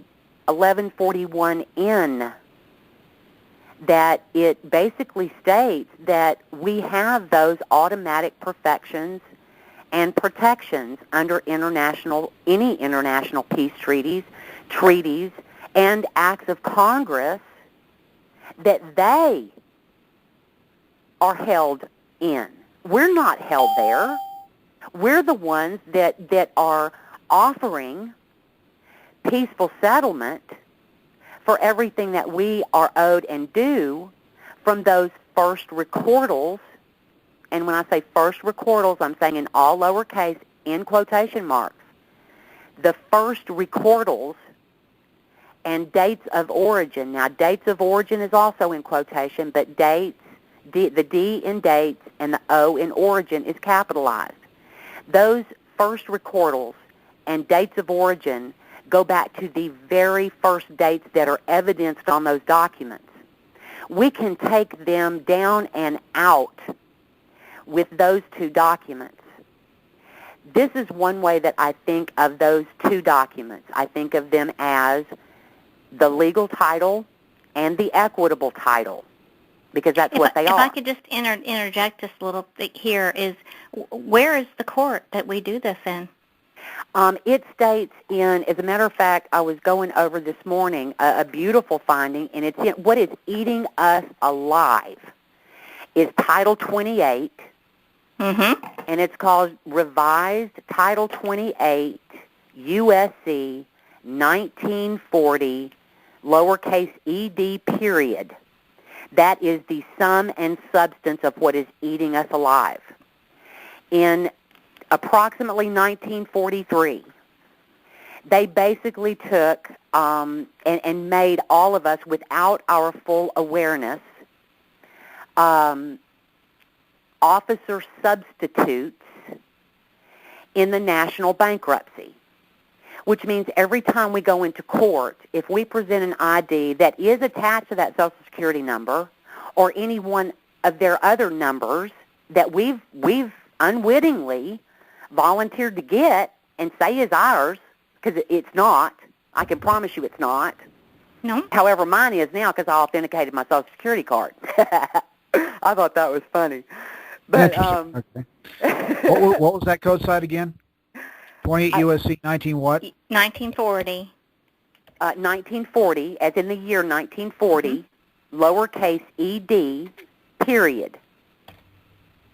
If you read the where the Supreme Court judges are basically discussing each time that they revise the federal civil rules of procedure, and they're very candid in there because they're talking to each other. Where you learn the most is reading and watching where lawyers and judges are talking to each other, because they're thinking they're just talking to lawyers and judges. You have to know your quote-unquote enemy. You have to know them. You have to know their game. But they state very clearly that all attorneys and judges are very familiar with revised Title 28 USC 1940 edition. And what they're doing with that all-cap name is having us, they're substituting us as officers for the national bankruptcy and having us pay the debt that is in truth owed to us. I refer to this as flipping the tables of the money changers, and that's what we're doing. And we need to understand that's what we're doing. And it is, for me, it's as much a spiritual thing as it is a financial thing. It's as much a financial thing for my brothers and sisters and my neighbors that I see so oppressed and so downtrodden as it is for my own family. It has everything to do with everything from the moment I landed on this planet until after I go out. And I think all of us feel that way. But understanding that with that Social Security number, for example, in the government, the GSA, Government Services Administration, in order for any of us to get a loan, for example, for a home that is a government-backed loan of any type, the requirements are it requires a live natural person, and that person is considered a government warranty officer. they presume that any government warranty officer knows how to discharge a debt. Because with our debt system, it is a debt system, and it's a debt-based system. You charge up a debt. If you charge up a debt, you have to discharge it. If you don't discharge it, you are withholding those funds. It impedes commerce. Now I'm talking about from their perspective, what we're doing wrong from their perspective. Because we are incompetent when it comes to that sort of thing. If I can interject there just for a second, when you're talking about discharging a debt, people need to comprehend that that doesn't mean paying off a debt. It means to discharge a debt, because there's no way to pay off a debt. It can only be discharged. It can only be discharged. But interest can build up while it's not discharged over time, which is what's happening to us. But we don't understand, like the term withholding. We've not understood that we are the one withholding documents by discharging those documents, by depositing them back in. I'll give you an example. Let's take a mortgage, for example. With a standard mortgage these days, you get a homeowner's policy for the title. And it's basically a policy that says, the title's clear. It's not, but it says it's clear. That is a discharge instrument, and when it's properly endorsed and deposited back with the person it's supposed to go to, it releases all liens. So, for example, if and when, because I will, but I'm not surrendering anything until we have a peaceful settlement. And when I say we, I'm talking about the United States, the states of, everyone thinking that they have a claim against me and my family, until we all come to a peaceful settlement based on true negotiations of what is owed. I'm not surrendering anything. I'm not surrendering anything. When I do, the proper way to discharge that particular instrument is pay to the order of the United States of America, period, without recourse, period. And when that is processed, the clear title, because what you've done is basically, on my document, it says that my husband and I, it ensures that we have a title in fee simple. When we take that and deposit it back with them, endorsed in the way I just said, now they have fee simple, and what they have to give us back is freehold. That's just the way that, Roman law, because that's what we're dealing with. It's the same old, same old.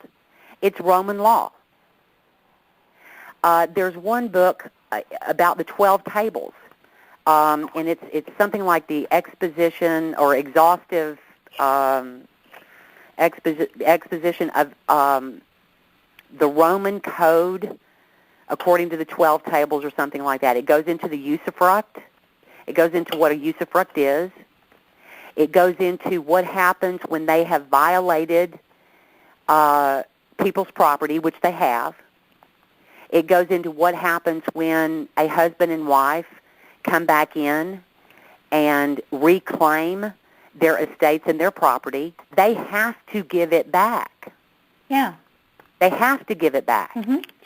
Now, when you have in between the time of those first recordals and dates of origin that are on those two documents, when you intend that it posts to those dates, and there's been any actual damage or injury to you or your property in that time, then you go into treble damages. And if they fight you on it, it just ensures treble damages. That's the law. That is the law. So whereas the maritime and admiralty jurisdiction and the law of nations jurisdiction has been eating us alive, and it has been. It's harmed a lot of people, and it's still harming a lot of people. When we understand the very fundamental way that it works, we don't have to so much worry about, okay, what kind of structures and web structures are we going to set up to preserve our estates and trusts? Because what you can do with that, with the founding documents and the original deposit, because that's your deposit, you want to preserve your right of eminent domain. You have the right to go get your first blood. You have that right. You have the right to your own family name, your own lineage, your own heritage, your own legacy, and all of that is in the Lanham Act and the Madrid Protocol. All of that is there. It goes to copyright. I'll give you a couple of, and this is under Title 28, the Judiciary and Judicial Procedure. This particular one is under, and this is just on one page, on page 347. Around subsection 1338. Now I'm just going to read an excerpt from this. This goes to patents, plant variety protections, copyrights, mass works, designs, trademarks, and unfair competition. I think we would all agree we have that going on. It says that, and unless I say that it's in all capital, assume that everything I'm saying is in lowercase. Now, I will tell you, going into this act of Congress, the A and the C are capitalized. Lower down, I think you'll be able to pick up when I say state or District of Columbia, those are capitalized. But I'm going to go ahead and just give you an excerpt of what I'm talking about, of how easy it is just to kick these people to the side. I perceive the district courts, and this is all lowercase, you're wanting to go in equity. You're wanting to go in private. Mm-hmm. When we bring this stuff out into the public, we are being insurgents. We are being belligerent. We are putting at risk the national security. And that's how people get to go to jail and prison very quickly, is when they are causing a public disturbance. You do not want public intercourse. You would not want to be raped in public. And that's what they generally do to us. But coming in mutual friendship and respect, it's not what we're going to do to them, not if we're wise on any level whatsoever. It needs to remain private. To the best of our ability, it needs to remain under private seal. Now, if they decide to expose it, that's on them. It's not on us. We don't control what they do. But at 1338, on the patents and stuff that I just mentioned, it says the district courts shall have original jurisdiction of any civil action arising under any act of Congress relating to patents, plant variety protection, copyrights, and trademarks.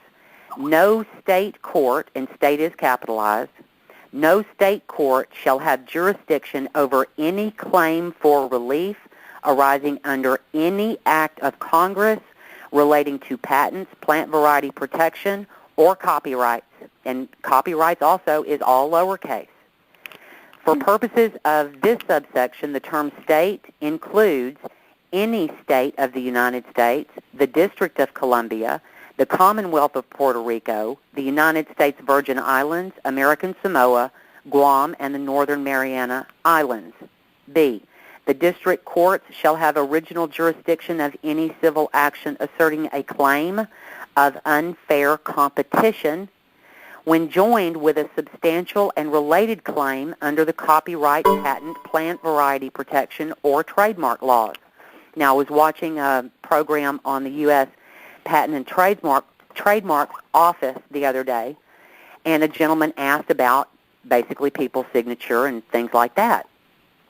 And the gentleman from the Trademarks Office said, an individual's trademark and their name is constitutionally protected. So all of the names we ever used, which we can put TM by them, if you've used them over a period of time, they're yours, and you can claim them, legitimately claim them. Just don't claim them as limited liability. You don't want to claim anything as limited liability, because the person that has limited liability has the personal liability to pay for it.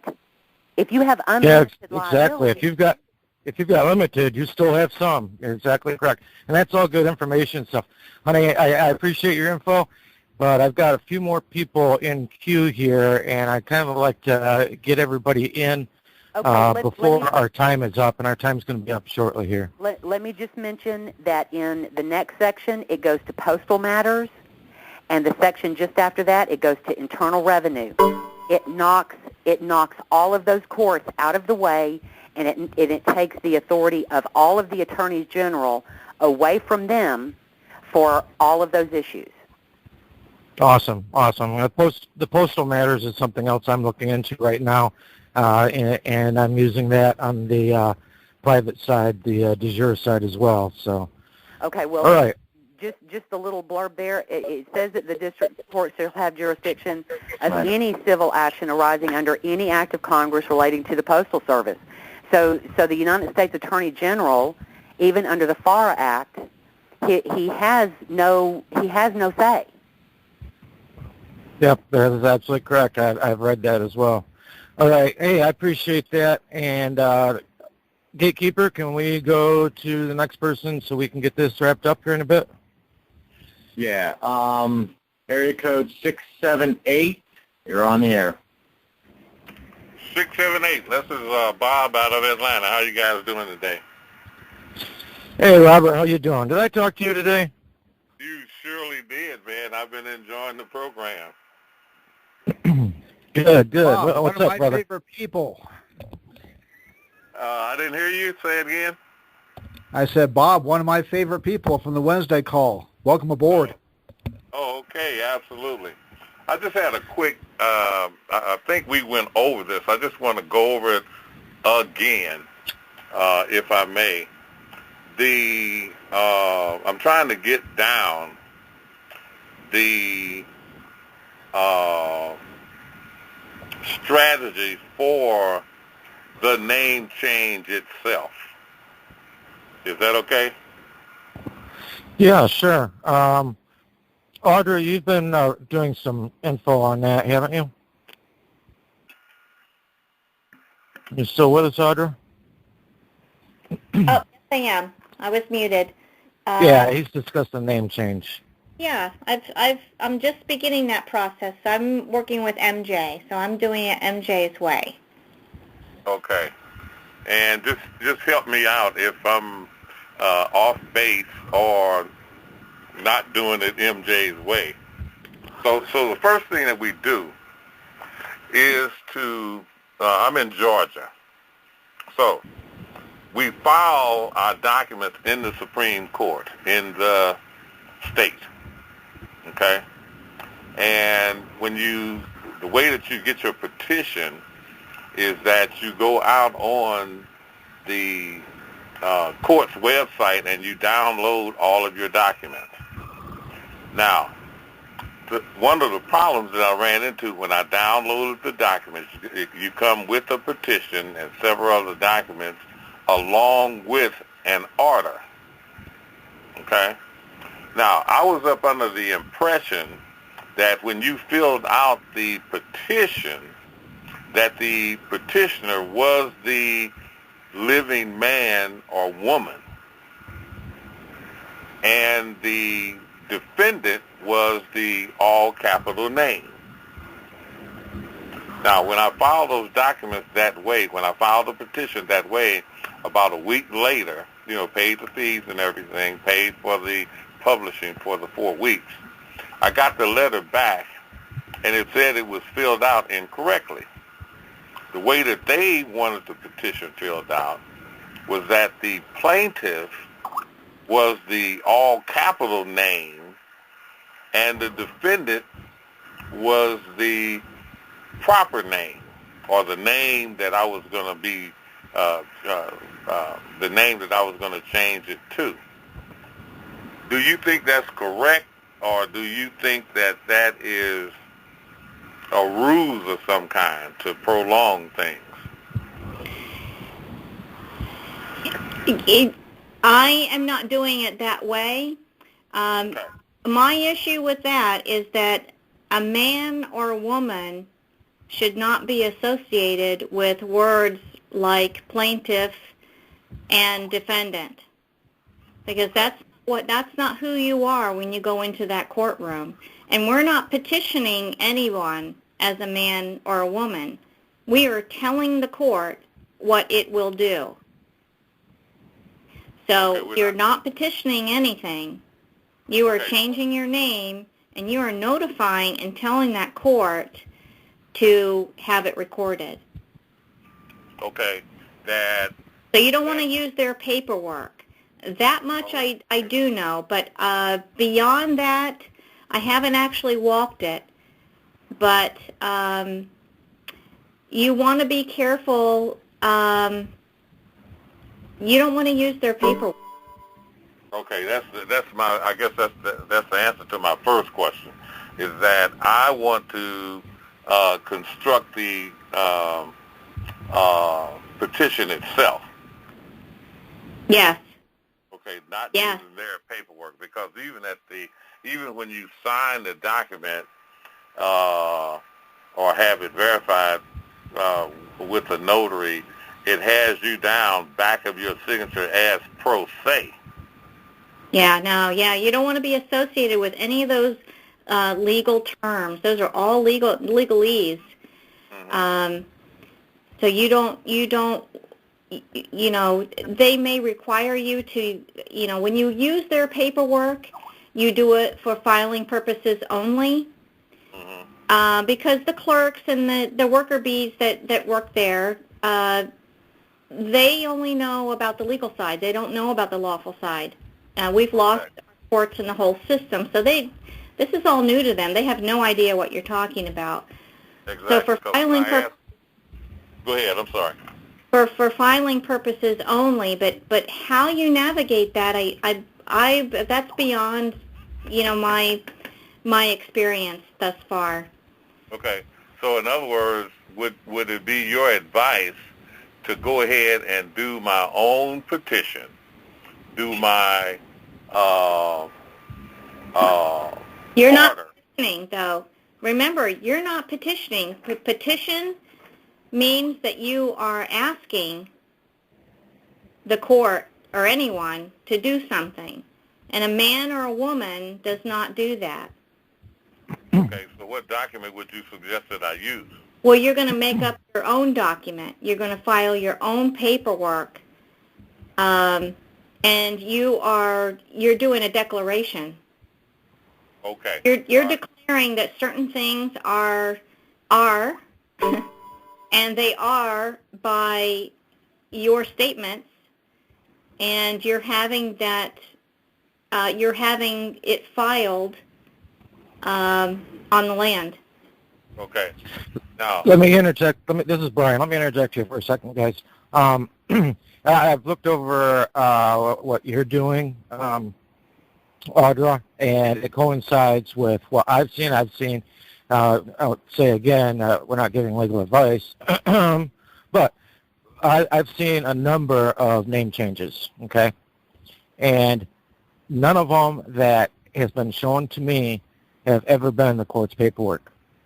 You are always writing it out yourself, and when you're stating things to the court, also everything is in present tense, okay? Because the court can't see tomorrow, the court can't see yesterday, all it knows is now, all right? And so you're writing it out that way as well. And so you're changing your name, and a lot of people are thinking, oh gosh, what do I change my name to?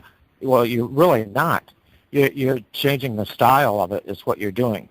And there's a maximum law that says that form shall not trump substance, okay? Which means that just because you didn't use their paperwork, it doesn't nullify the substance of what you wrote. because in what you're doing, like she said, you're not petitioning. Because to petition is to pray or to beg. What you are doing is you are invoking what you require to have done.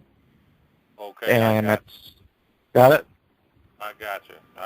And Okay. if you go into my group, and I'm not saying right now I 100% suggest this paperwork, but you can see examples of what people have done if you go into the files of tactical sovereignty.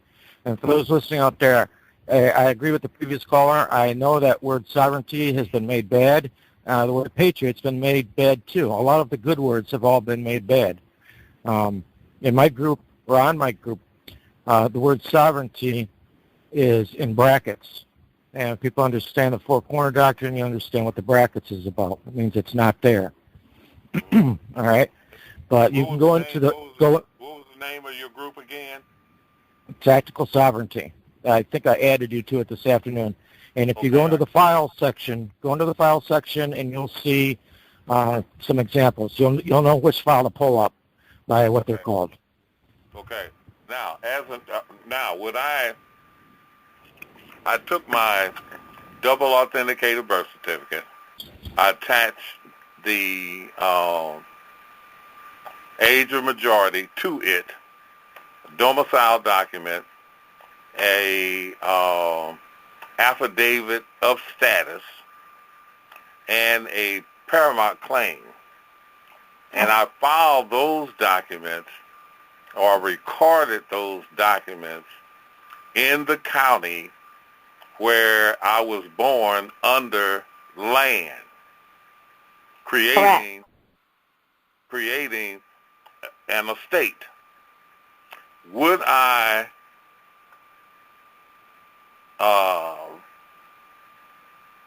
put that document as exhibits in my name change case? Or do I need to do that? I've heard of people doing that. I've heard of people using those in the case, partially as exhibits.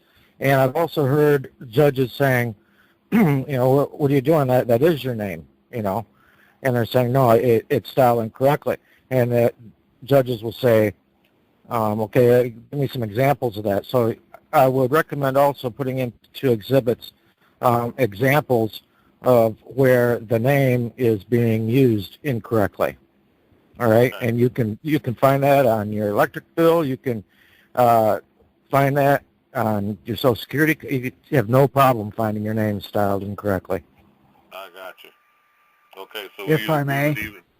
Yeah, go ahead. Yes, Judge Johnson. Thank you. I don't mean to interrupt. I need to leave the call for another one. Y'all have a great night. Thank you very much. Be blessed in the name of Yeshua. Pleasure having you here. Okay. All right. So now that we've gotten, instead of a petition, we're simply calling it a declaration. A declaration meaning this is the way that I am requesting the name change.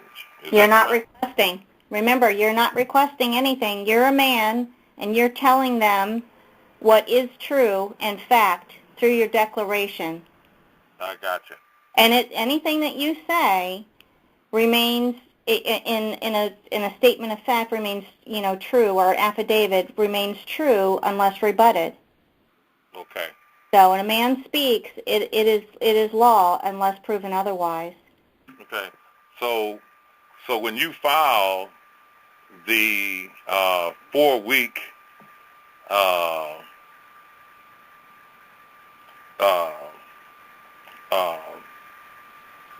your notice of name change. Notice of name change in the newspaper for 4 weeks, and it's not challenged, then that's okay. Yep. Okay. It's not rebutted. It's not rebutted at that point. That's what it. Yes. Yep. Okay. And then the newspaper gives you a certificate number to be issued to the court that it was ran for 4 weeks and it was not challenged nor rebutted. Yes, sir. Okay, I got you. All right. Now, the other question, last two questions, was that after we get the decree or before we get the decree, can we go in and do the DBA for the all capital name? You need to do that before the name change. Okay. And along with the trademark. Once we do the DBA both ways, first, middle, last, last, middle, first, or last, first, middle, do it both ways, and then do the trademark. You're actually doing the DBA three ways. You're doing it first, middle, last, all caps, Mm-hmm. last, first, comma, first, middle, all caps, and then last, comma, first, and middle initial. You want to capture all three of those. Okay. So you're going to do it three ways, not just the two. Is that right? That's what I'm doing, yes. Mm-hmm. Mm-hmm. And then simultaneously, you do the trademark on those three names. That I have not done. Can you comment on that, Brian? I've been studying the trademark, and actually I did mine, and gosh, a year and a half or two ago. And the trademark can easily just be done under the common law. And that is the same situation as noticing it and it being unrebutted. I haven't really explored any remedy or cure in the trademark system for the common law. I know there is under registration. If you register your trademark, I know there is $150,000 a fine that can be attached to it. But I really haven't looked into what you can use under the common law for remedy in a situation where it's been used. Okay. All right. Now, once you do the DBA, you're simply gonna file that DBA in your name change court case before the hearing. That was a question. Yeah, I would say, yeah. I I would say you're trying to attach something to this name. Well, I'm the holder of it. Well, what are you doing? No, I'm just saying we've gotten the declaration done. It's been filed in the court. Now I'm moving to the DBA using all three names, and I will file that document into the court case before the hearing. Yes. Yeah. Right. I just read a letter that was written to a judge where it said, "Hey, I see you're trying to contract with this name." Okay. Yeah. And your request is denied, by the way. I got you. All right. Now, where does the notice of assignment come in? Is that the last thing that we do? Well, there's also your acceptance letter. I mean, did you send an acceptance letter when you received the double authentications? The deed of acknowledgement and acceptance with consideration. Right. Okay. Right. I have not done that yet, but that's on the list. I'm trying to find out at what point do these documents come into play. Right. Some of these things are new to us too, and we're just starting to see results in different areas, and that's what we were waiting for really before we started really putting this info out here to people, is to see that results had occurred. I know from out of Alaska that they did the same thing. They waited till they started seeing things, and they had a couple men. One had a 10, one had a 20-year prison sentence. They were sitting in jail for. A woman had a 30-year prison sentence that she was sitting in prison for, and when these things were done, they were released within 24 hours.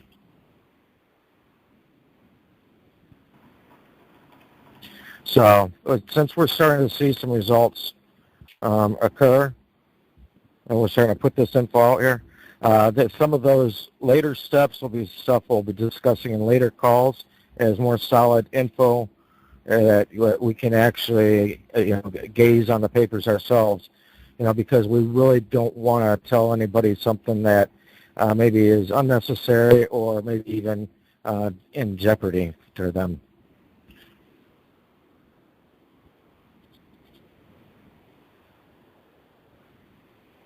Does that answer your question? His call got dropped, so if you want to move on. Okay. Next, and then All right. It got dropped. Maybe he was using his cell phone. I don't know. All right. That's cool. He can come back and re-listen. This is being recorded for those that don't know that are on the call right now. This is recorded, so you will be able to come back and listen to this later on.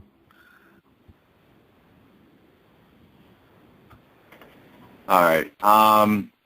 Area code 620. You're on.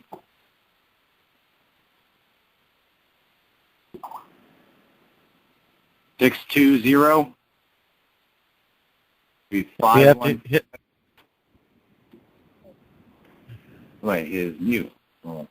Am I unmuted yet? There you are. How you doing? Okay. I'm getting the impression this might be the first or second call you guys done. Yeah, this is the first call, and we're just experimenting with this equipment that the gatekeeper's using tonight. Yeah. Well, it's a good idea to run a practice call or two. As voice of experience guys have been through all this stuff a long time ago, and there are some learning curves that come with working with the board. Depends a lot on your computer system. Just a couple of points. I got a note about this call from a friend that's working from several different sources on the status project. Okay. And when you're doing these beginning calls, if you all start getting lost, wandering down the trail of you can't use this word, you can use this word, don't use Jesus, use Yeshua, you're going to lose half your callers, guarantee you. Because that doesn't nothing. I got 5 people texting me asking me, what the heck is this call all about? Is the Brian Parker present? Yeah, this is me right here. And I agree. I hear a lot of calls where people nitpick on, oh, you can't use this, don't use that. And you end up spending half the call, nitpicking with each other about things that is going to take a matter of people coming to terms with themselves. You can't really teach that stuff to people. Absolutely. And you need, especially in the beginning, you just use that common language everybody's used to. Person, individual, corporation, they all know those words. Use them. Don't, because they'll throw their hands up and just walk away from it. And we're starting to hear more and more people. Chris Ann Hall was on Joyce Riley this morning, and she's doing free seminars, free trainings across the nation, if she can fit them into her schedule, to get people to come together, start forming groups, do your studies, get in there, and whatever your particular passion is. We're having a really hard time with the 501c3 churches, of course, but that has a lot to do with the deacons and all this language stuff that everybody's throwing up in their faces. That it freaks people out, But the lady that was speaking so diligently on her path is a friend that I invited in. And she's going to be probably somewhere along your 5th, 6th, 7th call. But she's got powerful stuff, guys. And she's got blood on the ground where she's been finding this stuff. Okay? No, she was very good, and I appreciated her info. She seemed very, very on key with things. Absolutely. Absolutely. But outside of that, guys, that first 20 minutes or so, I was scratching my head saying, this is a status call. Okay. So I stuck with it. And then we had to fumble at the Q&A, which, okay, now I know what's going on. So I just wanted to stick around and let you guys know, I appreciate noble effort. Congratulations on all the wins. I mean, my gosh, guys, there's a few people out here speaking, and we need more of you guys talking about how you've taken these cases and brought them in their rightful positions and moved them right on out. You know what? What was your friend's name that she had called in? That was Suzanne. Okay. Yeah, I was thinking when Suzanne was talking, a light bulb went off in my head because I had court here a number of months ago. And, when you go into court and you watch everybody else go up ahead of you and, they have them raise their hand and they swear them in and then the judge asks some questions and stuff like that. And I didn't really realize it until just this evening while she was talking because prior to my case, I had gone and filed in my paperwork onto the case, the certificate of live birth and my ID that I use, which is in Boston. I invoke the law of nations among several other treaties. And when I was called up before the court administrator, she just started talking to me. It just now dawned on my head. She never asked me to swear in. That's right. He was not in a court of record.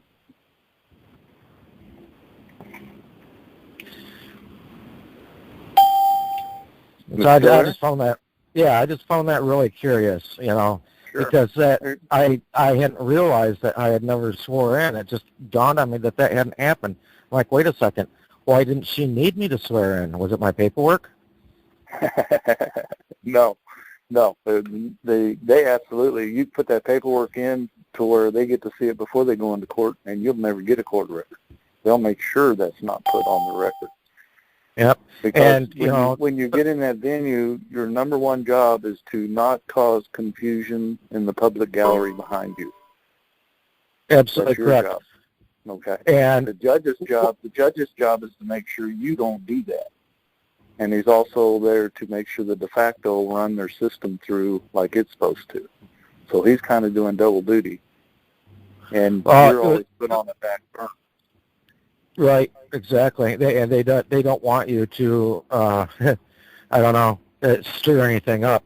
Because I sat there and waited my turn to come up, and I should have known when it was my turn to come up because it was a small, tiny room with only like 20 people in it. But just before I was called up, 3 police officers came in the room and went and sat next to the judge. And I thought, well, this is weird. What are they doing in here? There's only just a handful of us in here. And when the judge talked to me and stuff, I asked her, when she asked me stuff, I said, well, have you read what I filed? And she said, yes. And I said, okay, I stand on that. And I haven't heard anything. I haven't heard anything back from them. That's been months. Right. Well, I'm up to about 5, anywhere from 5 to 10 guns that enter the room, and they'll usually wait and empty the room before they bring me forward. Well, that's what happened with my felony case. My felony case, they sent me to an empty courtroom. Yeah, they always will. And the case got dropped with nobody there to see it. But after this last situation, I stepped around the corner, because after I left the courtroom, I stepped around the corner and I watched those same officers go and leave the courtroom. So that told me, yep, they were only there for me. You bet. And here's something I started picking up on about my 3rd time in. Did you ever sit and just kind of mentally note or even write down how much money that court went through during those 2 or 3 hours you were sitting there? Oh, absolutely, I have. Hundreds of thousands of dollars in just a matter of 2 or 3 hours. Yeah. So, and that's the real money. That's the money up front coming out of people's pockets. That's not the hypothecated 10, 15 times that number that goes on in the back room. So, the 10 times bonds. You bet. When you talk to my lady Suzanne, because she's talking about both sides of that money, and then you treble that when you catch them in dishonor. Everything gets trebled up. So, man, No wonder we got trillions of dollars in debt, and that's just from the few people that's been moving forward over the last 5 years or so. So I'll let you get on down your line, man. I just wanted to, thank you for the opportunity, and good luck and Godspeed. Absolutely, brother. Thank you. Anything you can bring to us in the future, we appreciate. Yeah. Oh, Brian, hey, are you on Facebook? Is that where you're at? Yeah, I'm there also. Okay. I'll see if I can find you through there. I'll get a hold of Lola and find out. Yeah, All right, man, yeah. Look up Tactical Sovereignty Group. You'll find me. Okay. Appreciate it. Okay. Who's the next contestant? Next contestant. Caller 240, area code 240, you're on.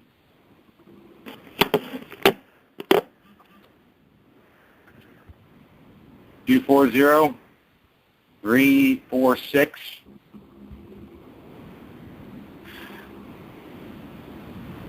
They might have to unmute or star 6 or whatever they need to do to unmute on their end if they were to hit mute. They're unmuted on this end here. 240-346. I might have bored them. Going once. Going twice. All right. Let's see here. 913. Area code 913. 915. Hold on. I think they muted themselves. Hold on one sec here. We're playing mute games with the button here. 913 can speak. You don't have to unmute yourself. How about now? Am I on? Yes, you are. There you are. There we go. Very well. Thank you. Hey, so I had a question about once the status is corrected with the birth certificate or the certificate of live birth. So probably this would go for a lot of people out there. So, men and women, you need to go out and make bread. We need to go still be in the private and in the public. So when you got the W-4, instead of that in the commercial sense, can you talk a little bit about the W-8 and how that kind of comes into play?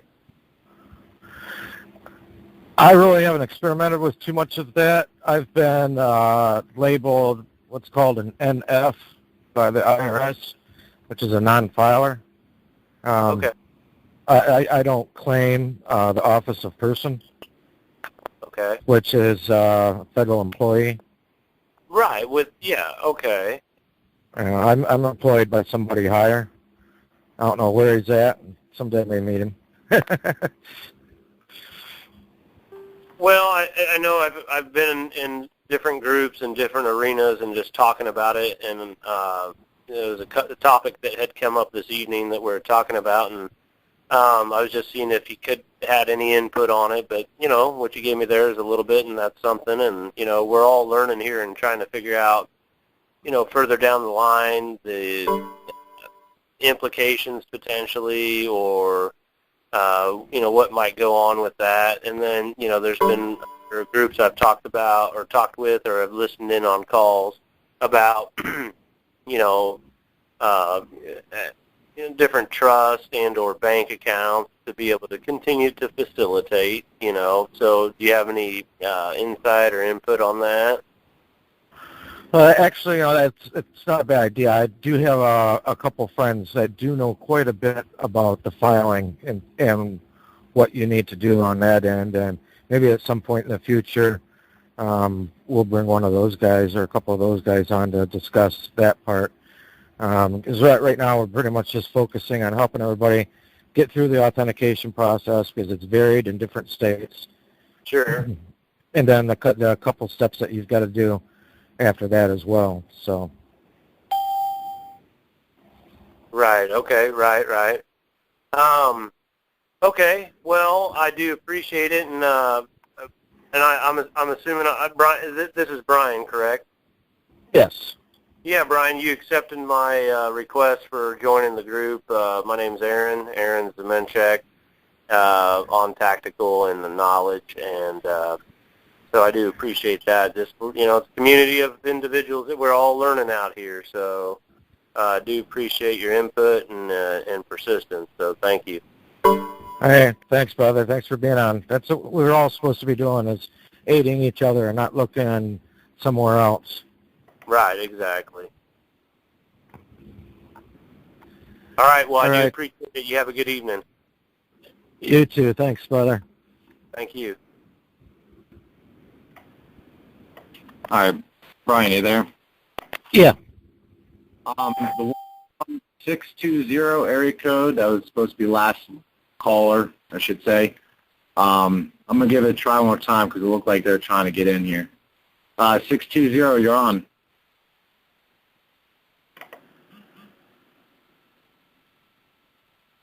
Hold on. 620. You're unmuted. Okay, I guess we'll just move on from there. All right. 978, caller 978. You're on air.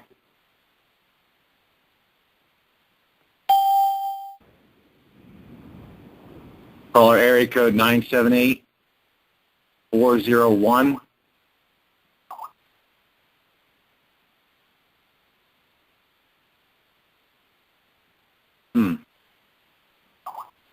Yeah, I'm unmuting them.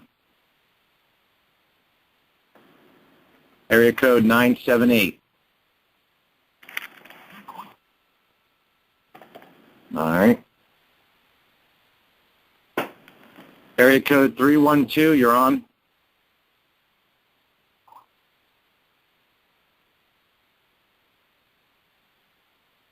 Three 12623.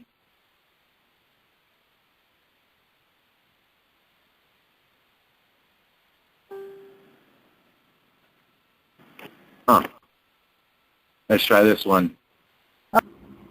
Oh, let me try to. Oh, okay. Area code 913. Area code 913, you're on. 314. 913 314. If they don't have a mute button, what did you say their unmute was from a cell phone? Hello, can you hear me? Okay. Yeah, how you doing? Okay, you just unmuted me. Somehow he's hitting the unmute and it's muting it right back. So that's why you're not getting all these people, because it just went unmuted and muted immediately. So Yeah, if you don't mind me, what I'm going to probably do is look into this a little bit more. What happens is when you guys go into the question and answer section, you push star 6 and then the 1. You'll be put into a call block, okay? And let me know that you guys have a question. I'll go down, and what I'll do is I'll unmute you, and then I'll ask you for your area code. Maybe somehow it's getting remuted. I have no idea about that. Yeah, but like, that's what's happening. All right, sorry about the inconvenience. If there's All people right, not a problem. I just wanted to say thank you to Brian, and I really enjoyed the lady that was on, which I just heard from Johnny B. with Suzanne. She was wonderful, but I want to thank you, Brian. You're the first, when I go into Facebook, the first thing I go to is your site. So that's it. First thing in the morning, I go to you, and the other person that I really, really absolutely love is Kendos. I go into the two of your sites because you're going to learn something every day when you wake up in the morning. So thank you for all your hard work. We really appreciate you. Thank you. Absolutely, absolutely. Is that you, Liz? Who am I with? I'm just with me. No, I said my name is Lola. I said Lola. Oh, okay. All right, Yeah. Lola. Thank you. I appreciate it. Thank you. Brian, I think what I'll do is when we go to the next caller, I'm just going to have them unmute them if it's their area code instead of unmuting it from the system here. All right. sounds better instead of trying to play tug of war with the mute button. Let's see. Next caller, 240. You can unmute yourself. Area code 240. Did it unmute me? Yeah, how are you doing? Okay, this is Lola again, and it just, after it said you may now ask your question, so it unmuted me again. Okay, let me see. Next question. Hello? Yes, there we go. Hello. This is 240. Okay, go ahead. Oh, okay. You can hear me? Yep, how are you doing? Oh, okay, good. How about y'all? Wonderful.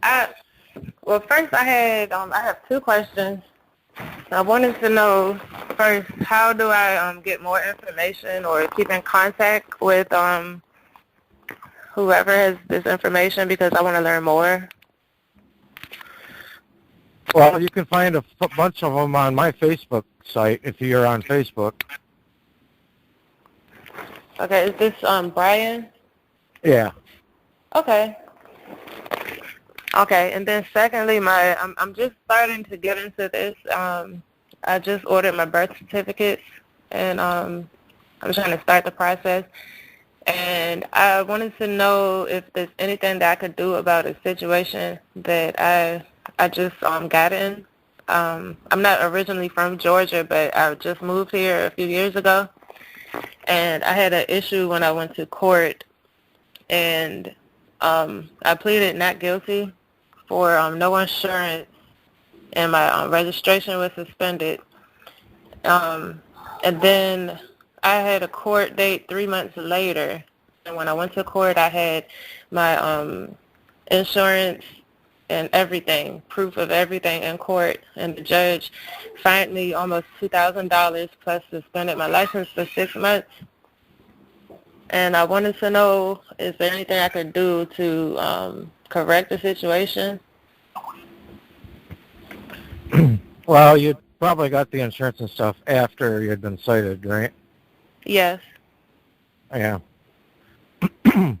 Yeah, because generally, I mean, they'll drop things if you bring in proof that you had it when you had been pulled over. So I'm really trying to think right now of the guy you need to listen to, though, when it comes to that kind of stuff, because that's a whole other world when you start getting into the traffic situations. Okay. Unfortunately, I can't think of his name right now. But if you contact me on Facebook, it'll dawn on me eventually here. Okay. So my next question is, if I had everything in place already, where I have my name, like my birth certificate's authenticated and everything, would that have been prevented? I would say probably not. All right. It's all in how how you stand. That's going to be giving you standing. A lot of people will still go in front of these court administrators with their tail between their legs they won't go in with their chin up and take control. So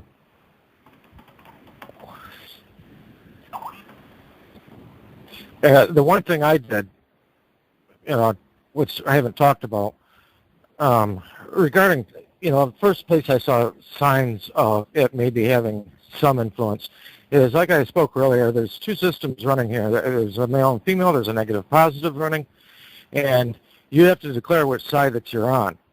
And for my own self, I declared which side I was on by becoming ordained through a non-501c3 church, all right? Which means it's not a government-organized church. And the first time or two, I didn't think much of it, but I've been pulled over 8 times now. One time was actually an accident, which was my fault, okay? I probably could have, I don't know. But I give them my ordination card, and they mention, oh, you're ordained clergy. And I to say thank you. How you guys doing today? My stops normally will always last under 2 minutes. I come back, run my name, give me my info back, and say have a good day. No time ever in my life, in my past, have I ever been pulled over and not received at least a ticket or something. But the last 8 times, there's been nothing. And even when it was an accident that was my fault, the officer took care of my paperwork first instead of the other people and made it a point to let me know that he was not going to be ticketing me. So, you know, I think proving sides or declaring sides has as much of an effect as anything.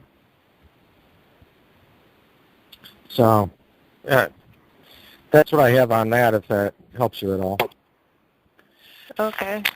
Yeah, I'm trying to just figure out how to do everything so I could just be in charge of myself. Well, and that's what we're supposed to be. Yeah. Yeah, we're supposed to be the ones in charge of ourselves. We're supposed to be the kings and queens on this land, and we act like the servants too much instead of letting the public servants act like the servants. Yes.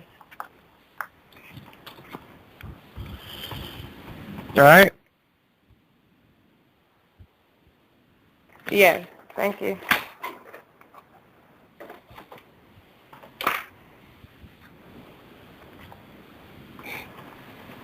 All right, Brian. Yeah.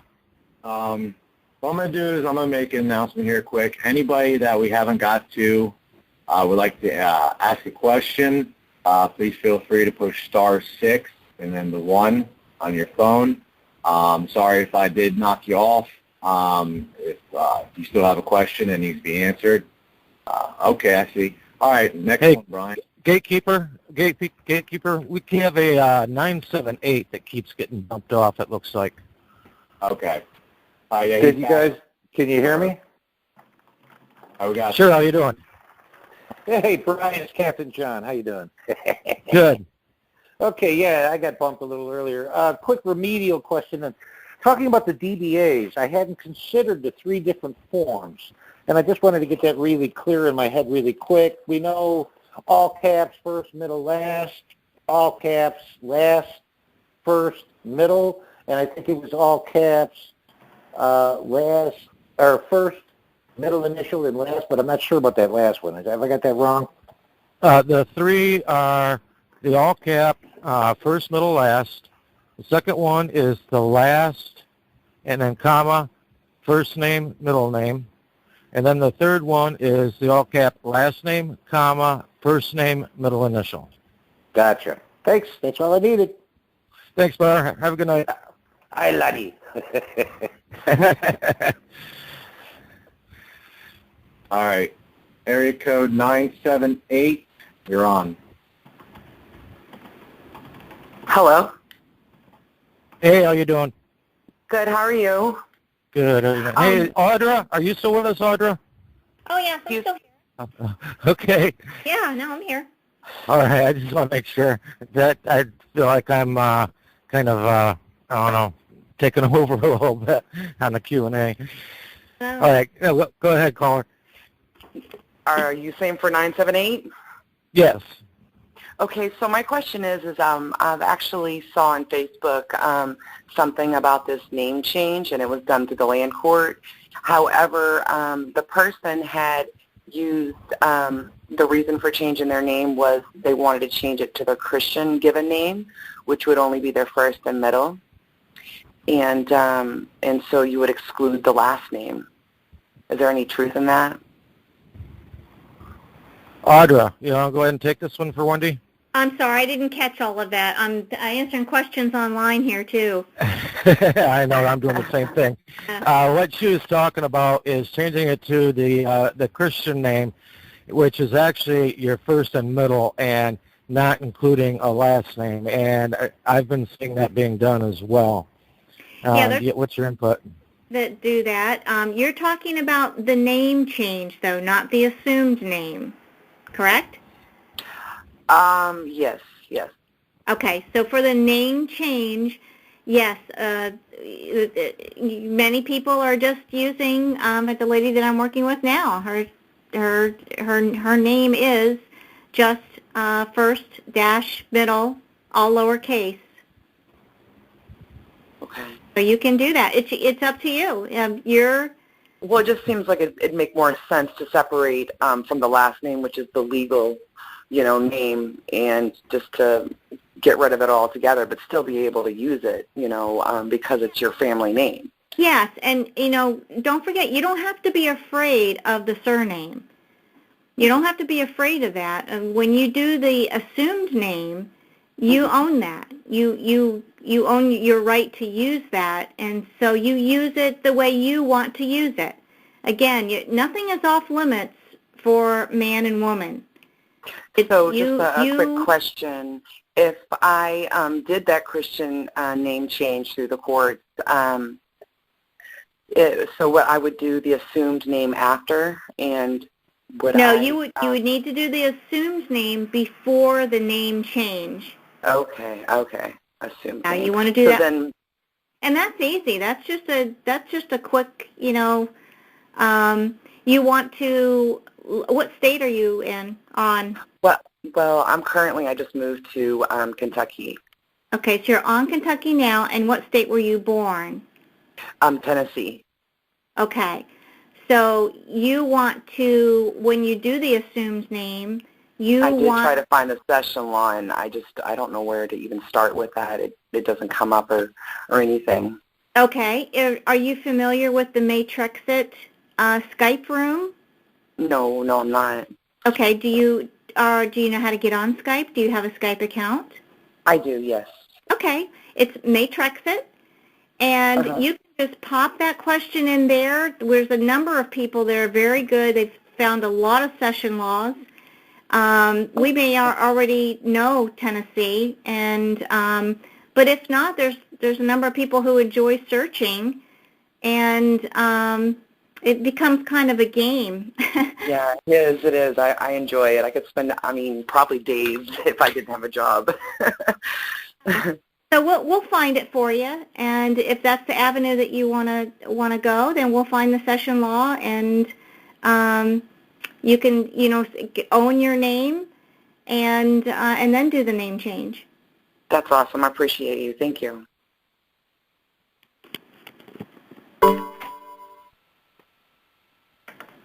All right. Area code 810, you're on. Shall I with the 305? Yeah, how you doing? Yeah. Great. This is Rance from East Michigan. How are you? Good. I recognize that area code. I thought you would, Brian. Just got a couple questions. When you first started, you said about the live birth, there was a difference in the 2 weeks or 30 days that you've been seeing in the data. Correct. Have you ever seen one with 5 years? Wow. I hate to ask you this, but what was the date of your nativity? My born date was 64 of December, and the other date was January of 1969. Wow, amazing. Yeah, you were wandering out there in limbo for a while there, or at least as far as they're concerned in limbo. You were a free man for about 5 years. And I was born in Michigan, and I'm still in Michigan. But on on the one certificate, it's kind of weird because I have capital and then lowercase with all three names. Yeah, and I've seen them different ways, and a lot of people get hung up on whether it's all capital or whether it's proper styled or not. And from what I've seen, it really doesn't matter how they've got it printed on there, because even mine is in upper and lower case, and I was born in 69. Right. From what I've found, as far as the federal level goes, it was around 1969, 1970 that they were starting to have Vital Stats use the all cap. I believe that's when it was. Well, okay, but because I got 3 of them, and on one it has my first name with capital and lowercase, and then middle name capital and lowercase, but the last name is all capitalized. Right. And that's what they actually attach the federal estate to, is the last name. Right. But now, I guess I got another question. Is on that thing, have you ever seen where it said male, legit, and single? It's male Yes. / legit, single? Yes, that's what mine is as well. Okay. Then my next question would be, now I'm kind of unique, I think, but when you're doing either your assumed name or your DBA,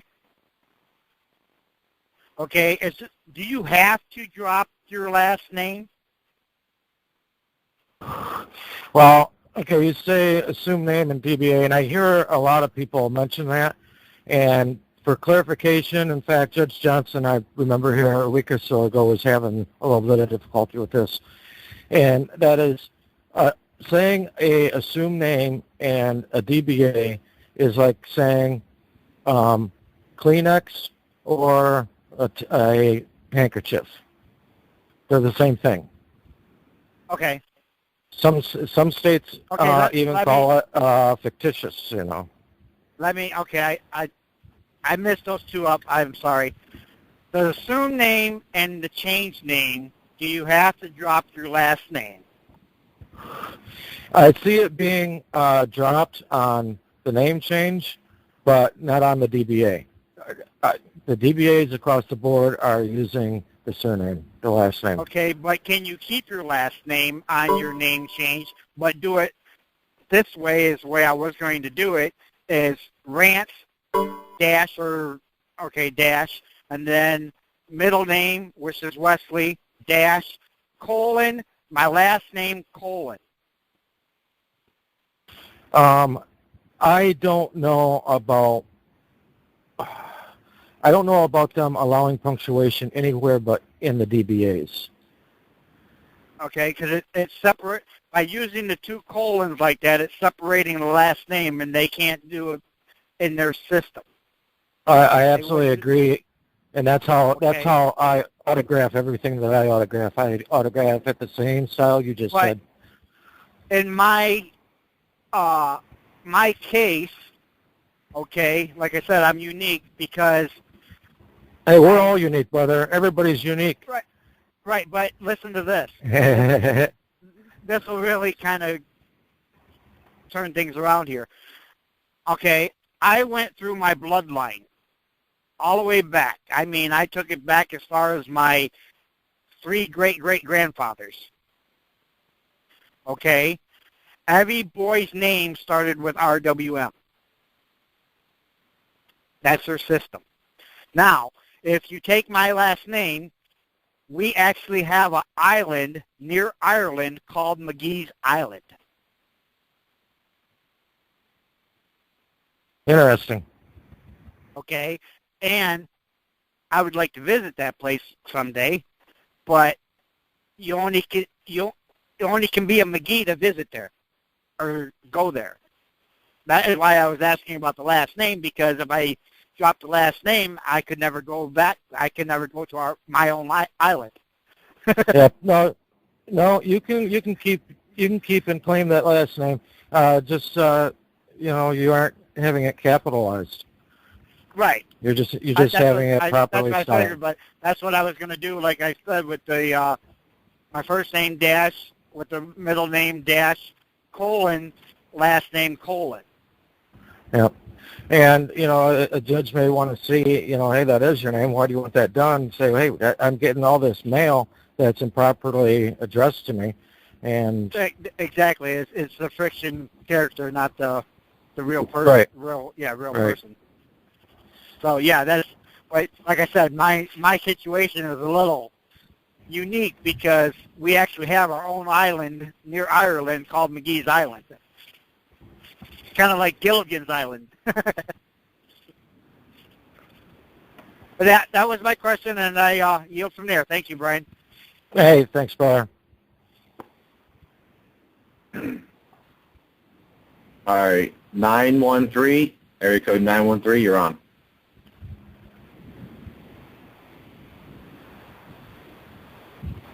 All right, am I live? Yep. You're live. All right, very good. All right, so this is Aaron again. Another question I have is, so once status is corrected, one thing I haven't heard much about, and it's maybe a two-part question, but maybe addressing some experience in, going back to probate and getting it recorded and getting it back into the record. So we're entering back into the public, letting that be known, and then the second part would be, making notification or notice or putting out notice to all of the so-called administrators of that legal person. How far along the lines or how many of those have you crossed or put notice out to and say, hey, I lay claim to this title, and just letting everybody know. I recommend a minimum of 4 of the alphabet soup agencies to send notice to. All right. One is Department of Transportation. Everybody thinks they handle just automobiles. No, they handle more than automobiles. Some of the homework people can do for fun, if they want to look it up, is go look up United States of America Corporation Company. All right.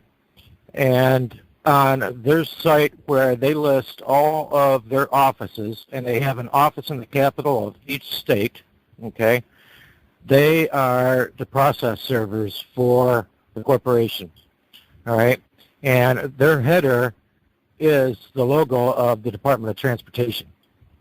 So Department of Transportation also handles all the paperwork. They handle the movement, all movement of stuff, okay, and then I recommend the IRS office. I would recommend where people would regularly file at, and I would recommend the servicing agency, their home, which is in Puerto Rico. And then the other two I would notice is the Secretary of State for the state that you currently dwell on, and the Federal Secretary of State as well. Albeit, you do that. Okay. Go ahead.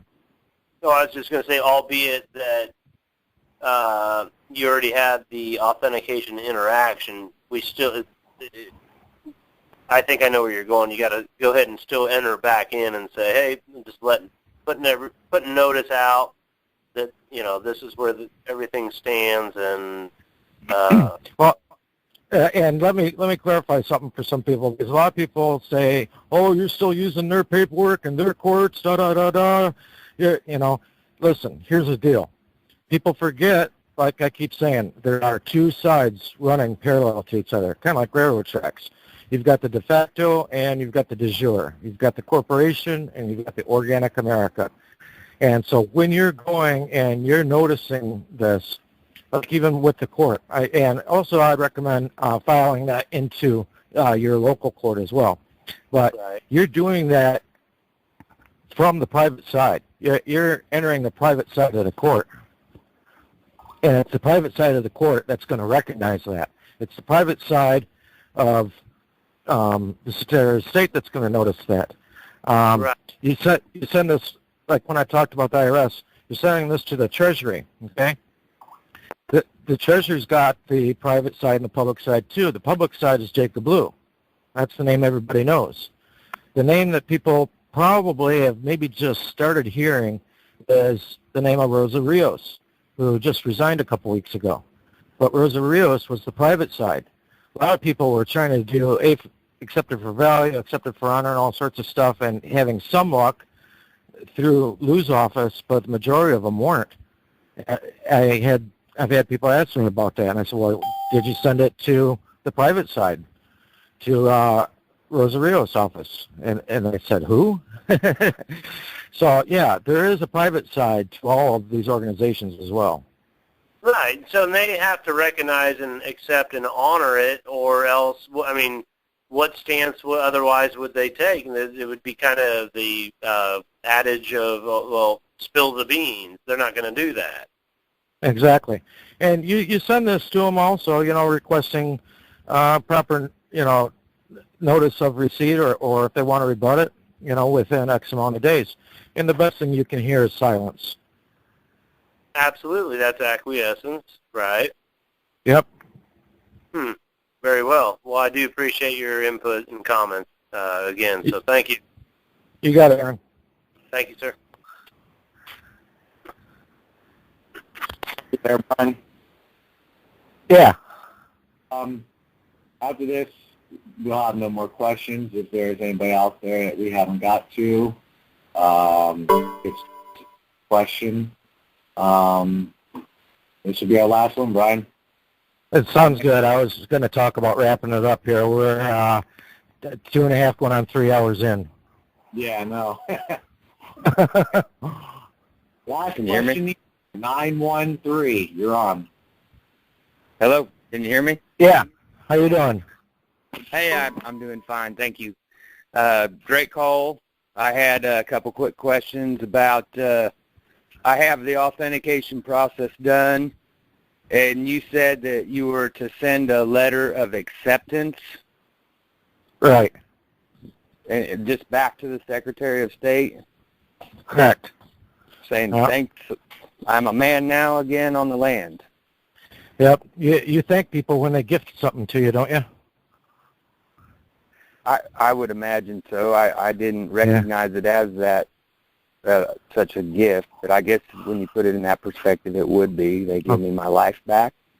Yeah, you're pretty happy when you got it, I bet.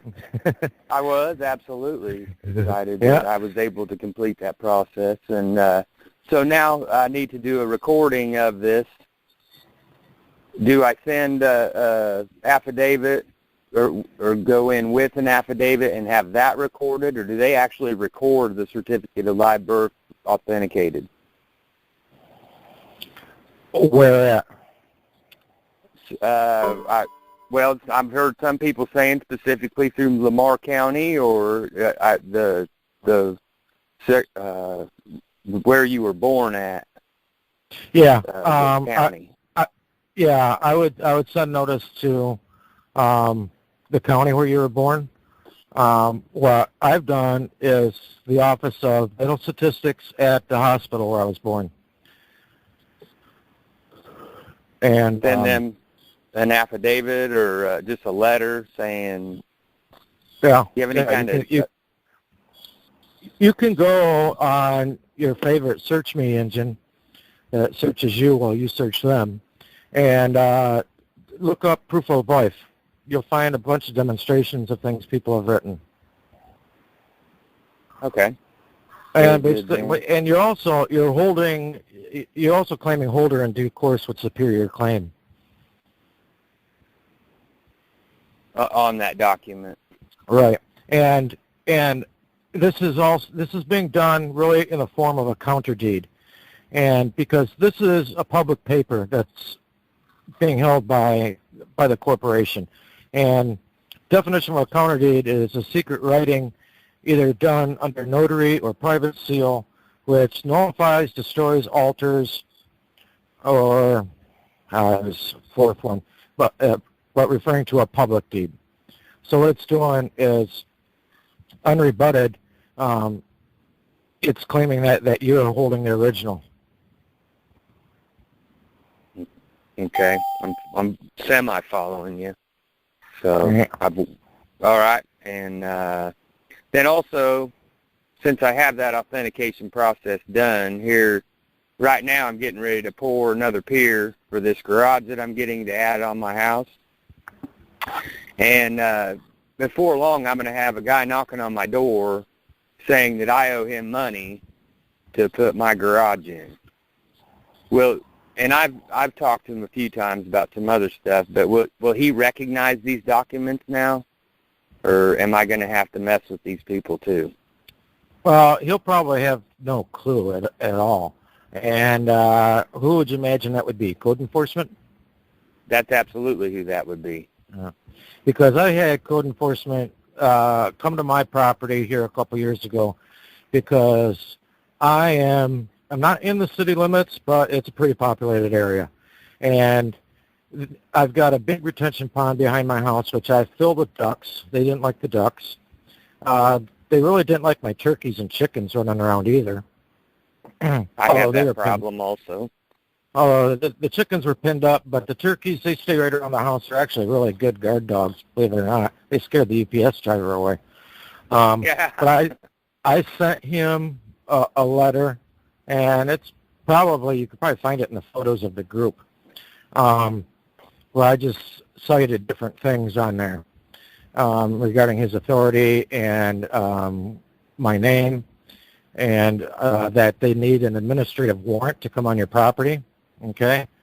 They all do. They all need administrative warrants to come on your property. The only time they don't is if there's an immediate danger to the public. All right? Okay. After I had that letter notarized, sent off to him, about 3 days later, I went to their office and had the secretary pull my case up on the computer, and the case was closed. I saw him about a month later on my property again. And I asked him, I said, yeah, what are you doing? He says, oh, what are you going to do, send me another letter? And I said, no. I said, you've already been notified. I said, so now I want your bond and insurance information so I can sue your bond. And I probably couldn't have caught him running into his truck if I had tried. That's awesome. Very good. But okay. As far as putting it in a garage, I mean, that would probably carry a much heftier fine than me having turkeys running around. So I don't know. I would tread lightly there. Yeah, there you go. I appreciate that. Thank you, sir. Have a good night. You too. Okay, gatekeeper. All right. I guess I'll wrap things up for tonight. Like I mentioned before in the beginning with the disclaimer, this is only for informational purposes only, educational as well, and entertainment. For conclusion, of course, the information discussed on this forum is construed as legal advice only. Is that it? Is there anything else you want to add to it, Brian? Audra? Oh, No. we All appreciate right. your work and time on this, Andrew. Just want to make mention that the YouTube streaming went down probably half an hour beforehand. Hopefully we'll have it up and running for next Monday, and hopefully I can figure the sport out even more. Like I said, I feel bad that, muted people off and on and kicked them off accidentally. Now I figured it out. I'll run that by you, Brian and Audra. We'll do a little conference call then beforehand. Yep. Oh, I think you did an awesome job regardless. The technology is always fun. Yeah. All right. You guys have a good evening. Thanks, bud.